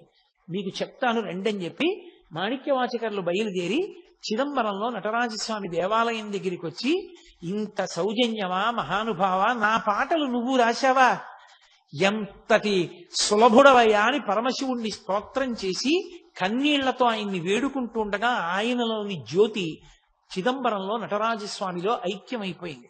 అంతటి మహానుభావుడు మాణిక్యవాచకర్. ఆయన అరుణాచలంలోనే తిరువెంబావై పాడారు. ఆయన మఠం గిరి ప్రదక్షిణంలో కనపడుతుంది. ఆ గిరి ప్రదక్షిణం అంత గొప్ప స్థితిని పొందినటువంటి గిరి ప్రదక్షిణం. నేను ఇవాళ మీతో గిరి ప్రదక్షిణం, దీపవైభవం రెండూ మాట్లాడాలనుకున్నాను, కానీ ఒకటే సమయాన్నంతటినీ తీసుకుంది. ఇప్పుడు